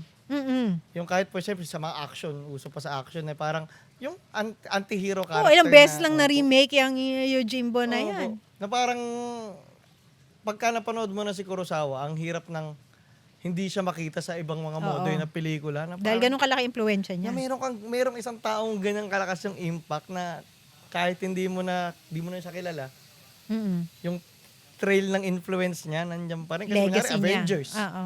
Avengers, sobrang galing din ng team ng mga ganong nagsama-samang mga magagaling na tao. Seven Samurai. Oh. So yun po, no. Ayun po. Kung pagdating naman po sa kasi 'di ba romance? Minsan na sa atin ng romance, parang pagdating sa art appreciation, hindi na nakikita ang romance as high art or magandang art. Ano pong view Dahil niyo dun? popular, no? Or madalas medyo sexist din eh kasi ang iniisip nagke-cater siya sa babaeng mambabasa o babaeng manonood, no? Ito ang target audience. Kaya mababa ang tingin, no? Yung mga chick flick, no, or rom-com. Pero hindi totoo 'yun, no? Kung isipin mo, the mother of all romance, Jane Austen. 'Di ba? Yung kanyang Pride and Prejudice na ilang beses na nire-remake kasi nagre-resonate pa rin siya hanggang ngayon. At hindi lang sa mga babaeng mambabasa o manonood, kahit kanino. Kasi napaka-significant, napaka-relevant tong kanyang mga nobela. Hindi lang naman tinatalakay nito yung love story ni Mr. Darcy and ni Lizzie, no? Elizabeth Bennet. Marami din siyang sinasabi tungkol sa lipunan. No? Yung sitwasyon ng mga babae nung panahon na yon na bakit ba kailangan ipakasal o ihanap na mapapangasawa yung anak na babae nung nanay kasi nga kailangan nila na wala silang access sa ekonomiya eh. So yun yung misstatement siyang ginagawa tungkol sa ano nangyayari doon sa lipunan niya nung panahon na yon. And it takes, a critical viewer and reader to be able to spot those things na hindi mo siya sabihin na love story lang yan, no? Ganito lang yan. Yun, matanong ko lang mo, sa mga romance films naman, ano yung mga parang, kasi yun nga, kadalasan pag tinatanong ng paborito mong pelikula, syempre mabibigat na. Pero sa mga romance films, ano mga nai-enjoy ng isang Miss Sangil? Sa akin kasi ang romance or rom-com or chick flick, Kahit kay drama para pa yan. siyang, o kahit kay drama, it's parang fantasy sa akin eh. Di ba? Yung parang enjoyable siya, it's fun, comfort movie. Pero kung in terms of yung babalik-balikan or laging panonoodin, siguro Notting Hill. I like Notting Hill, no? That's the ultimate fantasy. Imagine somebody, with a bookstore, a travel bookstore, meeting a superstar, a celebrity. So that's the ultimate fantasy. What else? I like yung mga Tom Hanks, Meg Ryan movies from before. Ngayon parang hindi na masyadong, siguro minsan may lumalabas na maganda. Marami sa Netflix. Pero Medyo hindi ng pa rin. Netflix kasi may epekto rin sa akin eh. yan, medyo Hindi niya, gusto ko makuha yung charm. Siguro it also takes, great chemistry between the actors, no? In terms of how they portray their characters. At yung chemistry na yun, mahirap hanapin yun. mahirap. So yun din po yung parang ko minsan, na minsan yung mga ibang nagiging film nerd or film buff, ine-alienate din nila sarili nila sa mga ganong pelikula na para sa akin. Kasi though I enjoy Kurosawa films, I enjoy Tarantino films, mga Taxi Driver and all, pero ako rin, enjoy ko pa rin ang romance and action films. Yeah, or horror. Horror. Horror. Meron akong kaibigan, no? Madalas meron kaming usually once a week nanonood, kami, video call, and then we watch something. Wow. In the comforts of our own home, so kami nanonood. Tapos nag-react kami sabay. So usually horror. And I'm trying to figure out nga the logic behind our choice of genre. Why not comedy? Why not action? I mean, of course, we can watch anything, pero lately it's horror. And I think, siguro sa akin, na I'm in that point in my life na gusto kong mayanig, no? At naging parang therapy ko na rin siguro siya kasi kapag nanood ka ng horror, makakalimutan mo talaga yung paligid mo eh. Hindi mo iintindihin yung kung nasan ka at the moment. Iintindi mo yung buhay nung nasa screen na kailangan ma-survive niya, makatakas siya from the zombie or from the poltergeist or from the monster. So, habang nanonood ka, alam mo na ikaw komportable ka, hindi ka mamamatay, pero you fear for the life of the character that you empathize with, no? Kaya safe ka, pero na-enjoy mo yung kwento. So for 2 hours or so, you forget everything that's happening, whatever problems you have. Kaya ang nangyayari, no, parang therapy eh, di ba? Maisip mo, kung kinaya niya, Oo, yun nga eh. kinaya niya mabuhay, di ba? Makaligtas from the zombie apocalypse, kaya ko ring harapin tong mga estudyante ko. Ano pa naman yung pinagdadaanan Ano pa naman tong 45 zombie-like students? Why not? Di ba Sa kaya horror, ma'am, din? anong favorite horror film mo? Tagalog? I mean, local Kahit ano. or ano? Nung bata ako, malaki impact sa akin nung yung Halimaw sa Banga. Halimaw sa Banga. So that for me, sobrang talagang, Traumatized. oo, nakakaano na ng trauma. And then, The Shining. The Shining. Oh my gosh. And Exorcist. Exorcist. Yan, naku, lalo na my yung God. Spider Walk. Ay, nako. Ako rin, ma'am, yan. The Exorcist, tsaka yung The Exorcism of Emily Rose. Kasi ang pinagkaiba ng exorcism na pelikula, Hindi na kailangan magkaroon ng backstory kung bakit nangyari pa sa'yo yun. Parang kahit sino ka, nandiyan ka lang, pwede ka masapian, tapos talagang inahanta ko na hanggang ngayon. What I like or what appeals to me about these horror films, lalo na yung mga ganyan, you cannot escape the question of faith.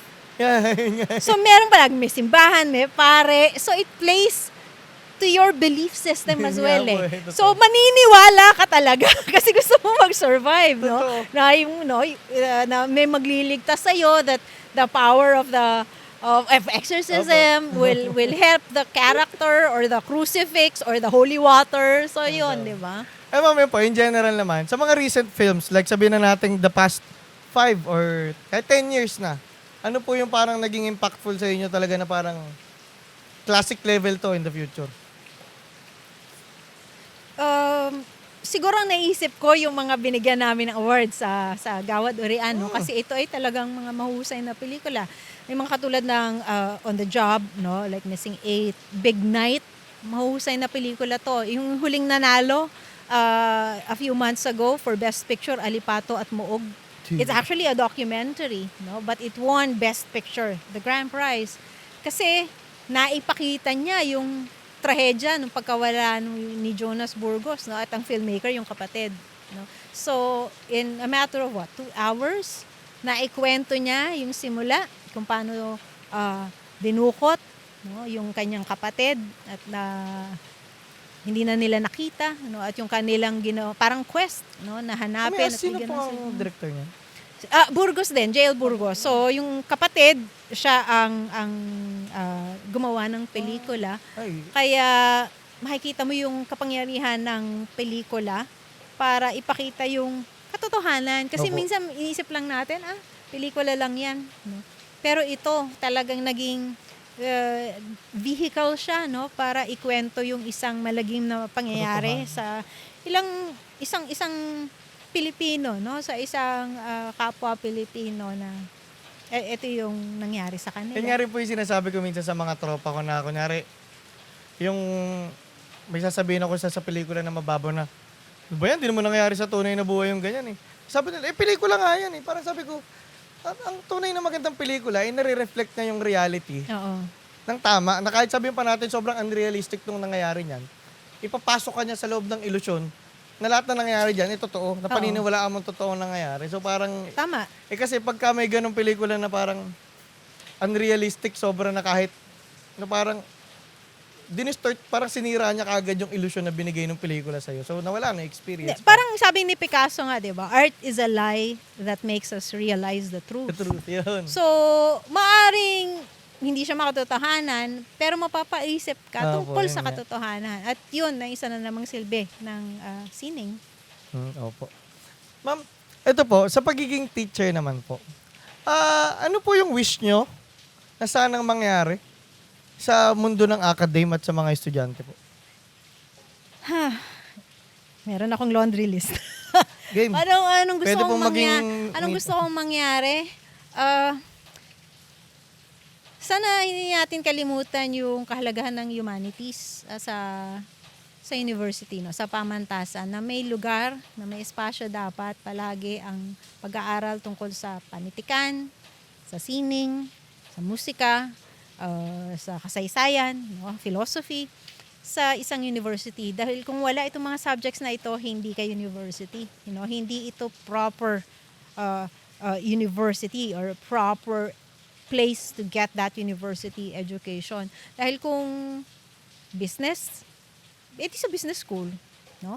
Computer technical school, medical school, iba yung university. Ang puso ng isang pamantasan ng isang university ay liberal arts, no? Yung humanities. So yung ano ko na sana hindi mawala, no? At lumakas pa yung atensyon at pagpapahalaga sa liberal arts, no, as a field, as a specialization, dahil kung wala ito, wala tayo. Totoo. So yun, isa yun sa mga gusto ko, at sana yung mga estudyante rin, alam ko ang trato nila sa art appreciation, sa literature, you know, sa itong mga subjects na to, ay para lang kunin dahil required, no, required ng CHED, CMO, o siguro pampataas ng GPA. Pero sana sa huli makita nila At nandun ang transformative education na by the end of the term, they realize, ito yung nakuha ko. At ito ang napala ko from studying these courses, that I am a better human being. Totoo yun, ma'am. Sa akin, ma'am, kung sa lahat ng pinag-aralan ko sa Lasal, kaya nga po kayong dalawa ni Ma'am Lorraine yung pinaka-impactful sa akin kasi philosophy and art po talaga yung parang hanggang ngayon na sigurado kong dalan-dala ko. Yung parang even the meaning of my life came from dealing with those kinds of topics na parang kaya yung totoo na napaka parang kahit po kasi sabihin na natin yung mga engineer, yung mga businessmen, yung mga kikitain ba nila sa nila gagastusin? Concerts, pelikula, pagkain, lahat yun art eh. So parang minsan madalas nabibigyan nga po yun. Ang baba ng tingin ng society natin ngayon sa yun nga po sa humanities, sa liberal arts and all. Pero pag tinignan natin sa lahat ng bagay, sinong tao ang hindi nakikinig ng music? Sinong tao ang hindi nakikinig ng pelikula? Pero parang hindi nabibigyan ng importansya. Naalala ko si Professor Keating, no, sa Dead Poets Opo. Society, yung teacher doon. Ah, yeah, Inspiration din for me. Sabi niya, business, engineering, medicine, important degrees, important specializations necessary to sustain life. But poetry, music, the arts, they are the very things that make life worth living. No? So, bakit tayo tao? Hindi lang dahil dapat tayo mabuhay, no? Kailangan may kahalagahan sa isa yung ating buhay. Yun na yung nag-separate sa atin sa animals. Eh. Ang animals, they live to survive. Eh, ang tao, parang nagkaroon tayo ng means to survive pretty easily because may agriculture na yun. Also, ang nag-separate sa atin sa tao, we have symbolic thinking. We have, yung may art tayo, meron tayo na parang we see beyond what is in the surface. Yeah. So parang yun nga po yung sinabi niya na pag binigyan mo ng importansya yung mga ganito, yung arts and all, parang you go beyond what's in the surface na kailangan mo lang kumain, magtrabaho, buhay na ganito na. Yun nga po, parang sa akin, meaning of life eh. Kasi parang ako, I'm always chasing lang sa buhay ko yung, So parang kung saan bagay ko nakikita yung pag nakita nga po ko magandang painting, magandang pelikula, magandang kanta, o makita ko ng magandang outfit, parang yun eh, parang the more you chase that experience, so parang ang nakakapagbigay kadalasan nun, art. At yun yung rin siguro may konting takot dahil sa challenge na dala ng artificial intelligence, no?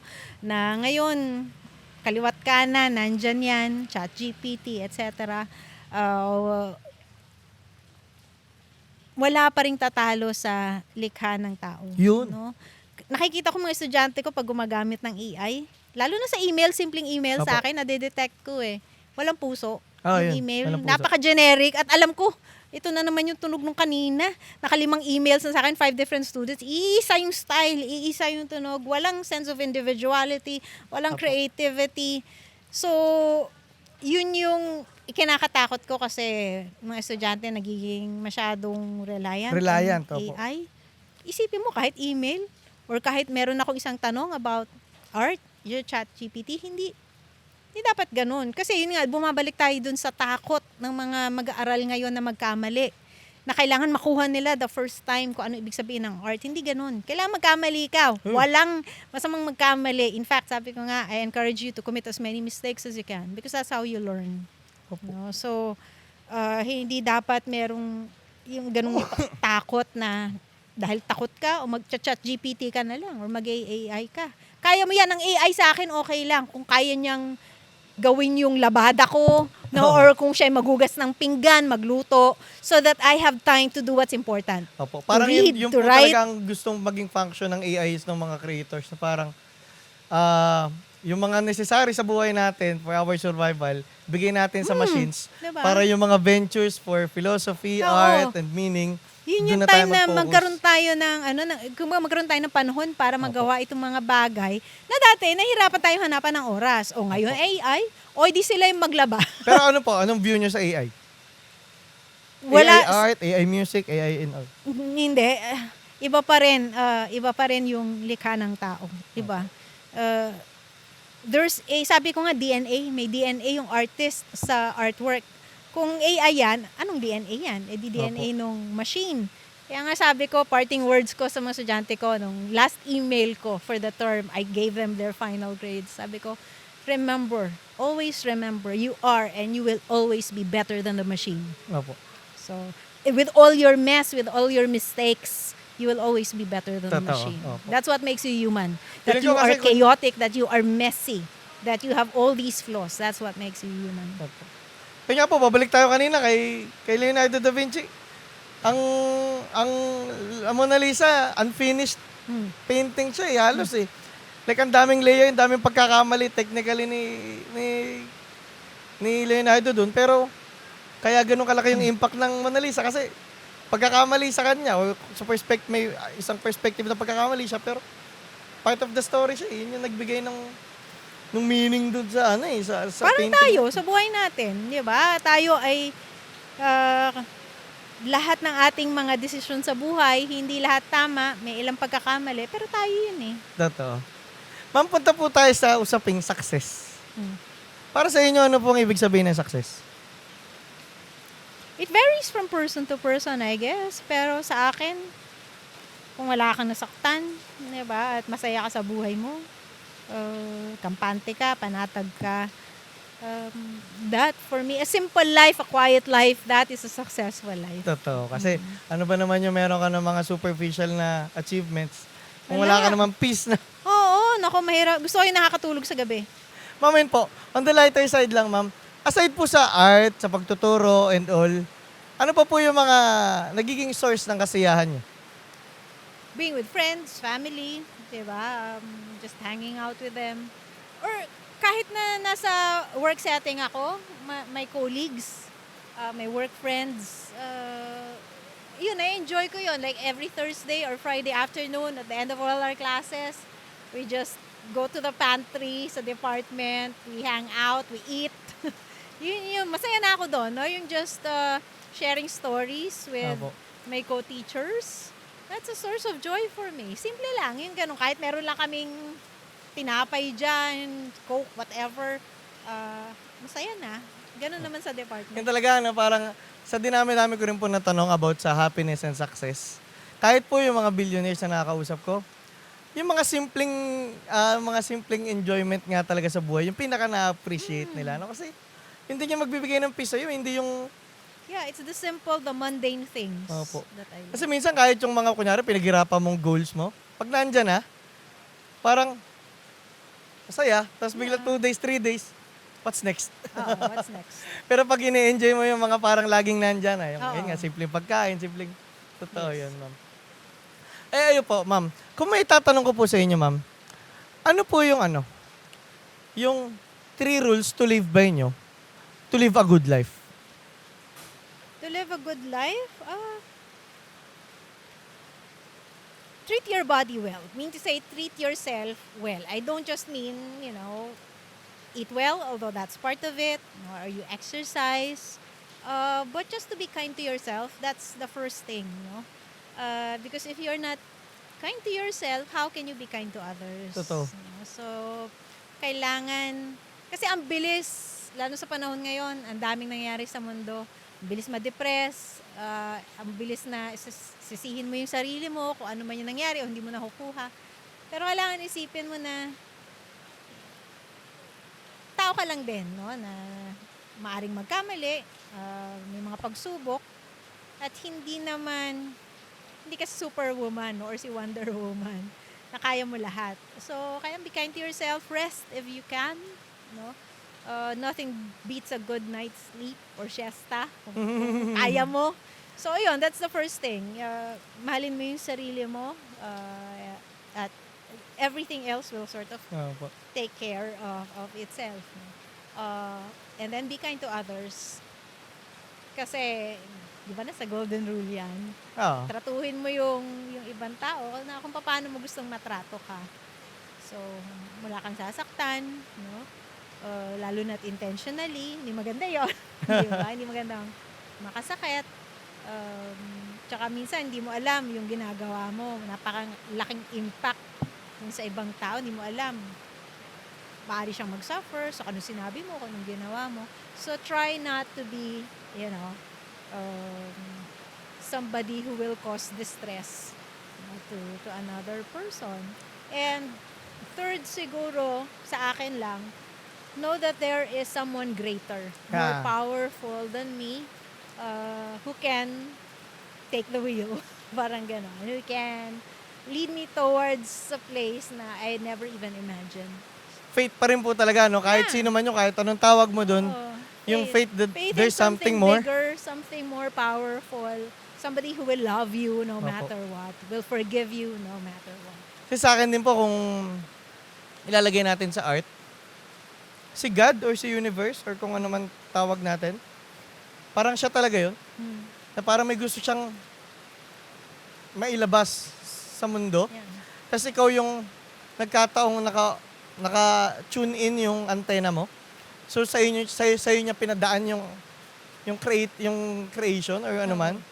So parang napaka-importante nga po na feeling ko makakagawa ka lang din ng true artwork kung nakikinig ka lagi sa kanya. Yeah. Parang gano'n. Oo. Yung lalo na yung mga artist, di ba? Sila ang medium, sila ang voice ng Opo.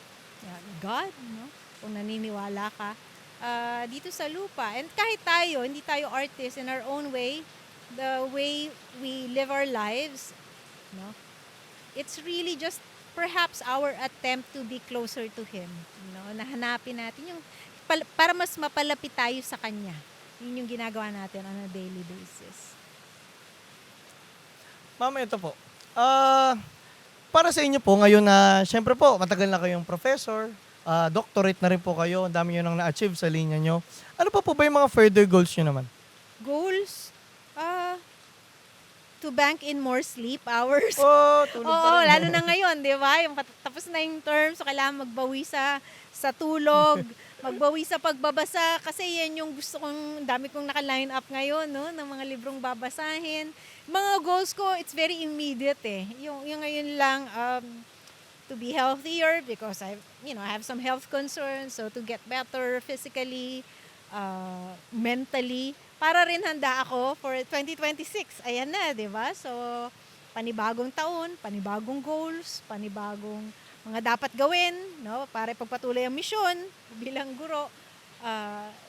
So my goals are simple, no? Wala akong mga lofty goals na maging ganito, maging ganyan. Hindi, simple lang, maging masaya. Opo, tsaka pinakaano naman din, ma'am, nahanap nyo naman yung life purpose nyo at ginagawa nyo siya at nakaka-apekto talaga kayo ng mga tao, katulad nga namin, di ba? Tsaka sa akin, ayoko maghanap. Hindi ko siya hinahanap. Kung nandyan siya, nandyan ang purpose, gagawin. Opo. Oo. Ma'am, kasi nabanggit nyo po na may mga health concerns kayo. If I may ask. The usual, mga sakit ng teacher, ulcer, gastritis, esophagitis, so yeah. Kasi ma'am, looking at you, sa totoo lang ma'am, No, parang parang hindi. hindi Parang po walang kayo sakit. nag-age kahit isang taon mula nung dati ko kayo It's the unicorn's blood. It's nasa lahat. magic. It's magic. Pero, Potion pa. oo, syempre, di ba? Ano ma'am, to be honest lang, sa mga nakikinig dito, lalaki, babae man, ano ang secret ng isang Ma'am Frances para maging youthful looking? Again, very basic, I can tell you about skincare regimen. I can tell you about that. But the thing is, to really be kind to yourself, that's a big thing. Kasi kung titingnan mo lahat bilang problema, one wrinkle, I mean, hindi ganun, di ba? Tsaka, dapat, kontento ka sa buhay mo, kung anong meron ka. Hindi yung naghahabol ka ng mga kung ano-ano. Lalong stress yan, toxic yan. Pala, may singit ko lang ma'am, bago yung last question natin. Sa lahat po ng bansang napuntahan nyo, ano yung favorite nyo pala? It was never in my radar before, but I went there for a conference sa Scotland. Scotland? Oo, it's so beautiful, so green. Tapos wala kang makikitang, skyscrapers or tall buildings. Kaya makikita mo talaga yung landscape, no, the old churches, the castle, the skies. Tapos yung isang tinuloyan ko pa doon yung St. Andrews. You have the ruins of this old castle, I think, or was it a church? Tapos overlooking the sea. So ang ganda-ganda niya, and it was a university town sa St. Andrews. So yun, gusto ko yung lugar na yun, na there's something magical in the air. Perfect that it was the birthplace of Harry Potter, di ba? Sa Scotland. So, yun yung isa sa mga bansang napuntahan ko na talagang, that surprised me. I never thought I would like it. I was just there for professional reasons, but it was Minsan gano'n, enjoyable. yung hindi ka naglagay ng expectation, no? Yung pa yung nagkakaroon ng oo. impactful I mean, experience. small country, but full of culture, full of spirit. Ayun ma'am, pagdating naman sa art ma'am, sa tingin nyo anong bansa yung may pinaka-importanting contribution sa art? Kung dami, syempre, you have Italy, you have Greece, you have China and Japan, no? Ang dami pang pwedeng, parang hindi enough ang isang lifetime para ma-appreciate Ay, lahat. ito pala may silly question lang, no doubt lang ma'am. Sa tingin nyo ma'am, ano nag-drive ng ano talaga? Renaissance? It was a combination of a lot of things, no?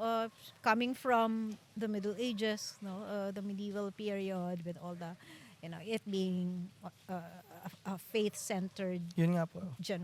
period. So with the Renaissance, there was a fascination for what happened the time before the medieval, 'di ba? So yung pagbalik tanaw dun sa nangyari nung 5th century BC, nung panahon ng mga Griego. Griego at saka Kaya Romans. yung Renaissance, it's rebirth of classicism. So, yun yung binalikan lang niya kung ano yung nangyari sa nakaraan kasi naset na yung standard nung panahon na yon at inulit na lang ng Renasimiento. Opo, kasi parang ang ano ko rin nun, parang dahil nga po marami nag-nerd out nun sa mga past knowledge na kahit sa faith, parang nagkaroon ng resurgence ang Gnosticism noon. Yan sila Leonardo da Vinci, mga Neoplatonist sila eh, mga may ganong side kasi. So parang ang alam ko po ang Renaissance may spiritual side din na kung bakit nangyari yung Renaissance. Eh. Ma'am, ito na po, punta na tayo sa last question. Pero bago po muna yung last question, bigyan po namin kayo regalo from Imprenta 31. Ma'am, mga ano po sila? Mga Filipino-themed, mga artist ang gumawa nito ng mga calendars po Very for nice. 2026. 2026 to. Opo. Perfect. Actually, ma'am, sa kanila pa lang kami nakikipag-work talaga na companies kahit may mga nagme-message kasi sila yung merong mission for Filipino identity talaga na nice. company. So, kung makikita nyo, ma'am, yung ano nila, kahit po buksan nyo or kahit po flash naman natin dyan. No limitahan dyan. Opo. Mga artist sila, mga painters sila, ma'am, na Oo, nice. gumawa oh. po sila ng mga bagay na Pilipinas. kadalasang. Oo. Lalo na't calendar, ayan. Gustong-gusto ko may calendar Opo. Tsaka maganda yung Keep artworks track. talaga, ma'am, lalo na tong malaki. of my life. Kasi parang ang Ay, goal ang po nila ganda. is yung art iilagay sa mga normal na nakikita natin araw-araw para ma-appreciate natin yung art na hindi lang sa canvas, sa pelikula, parang ganun po. Ang ganda. Opo. Ito rin, ma'am. Oo, hindi mamaya na yan. Baka mabasa pag naulanan. Okay. Ma'am, last two questions. Sige. Unang question. Para po sa mga estudyante nyo, naging estudyante nyo o magiging estudyante nyo pa, kunyari po, mapanood namin to ngayon or mapapanood in 50 years. Ano pong maikling mensahe nyo sa amin? Never stop learning. No? Never stop learning. Hindi porket labas na kayo ng university. Wala na, tapos na. Hindi. Simula pa lang ang university. Yung pagtatapos nyo, hindi talaga pagtatapos yan. Dahil kayo pumapasok sa lipunan, no? Tatrabaho na kayo. Huwag nyong kalimutan na kailangan nyo pa rin mag-aral. Na hindi nagtatapos yung pagbabasa, pagsusulat, pag-engage sa ibang tao. Kapag nasa labor force na kayo, hindi, tinulungan lang namin kayo kung paano tumingin sa mundo, binigyan kayo ng skill set, at sana dalhin nyo yun at pag-ibayuhin pa pagdating sa labas. So yun. Actually, yun din po yung goal namin dito sa EPIC na kami yung maging source of a bit of education pa rin ng tao after ng schooling. Ma'am, ito, last question na. Since film po ang pinaka-pinag-usapan natin ngayong araw. Ma'am, kung merong film line na sa tingin nyong isa-summarize yung buong pagkatao o yung buong mensahe nyo o yung buong mission nyo sa buhay, ano yung line sa pelikula na i-define si Frances Sangil? As you wish. Princess Bride. Princess Bride. Of course, one of my favorite films. Why? Why? As you wish, no? Anong gusto mo? Basta walang makakasakit hindi ka makakasakit ng tao, di gawin mo. As you wish, di ba? Magic. Pwede rin carpe diem. Why not? Oh, di ba? Seize the day. Seize the day. Opo. Ma'am, maraming salamat No, po thank for this you. opportunity. Dream come true sa Oo akin. nga, sabi ko parang therapy, di ba? Masarap na Therapy kwentuhan lang Feeling din ko ako yung talaga. pasyente. Thank you.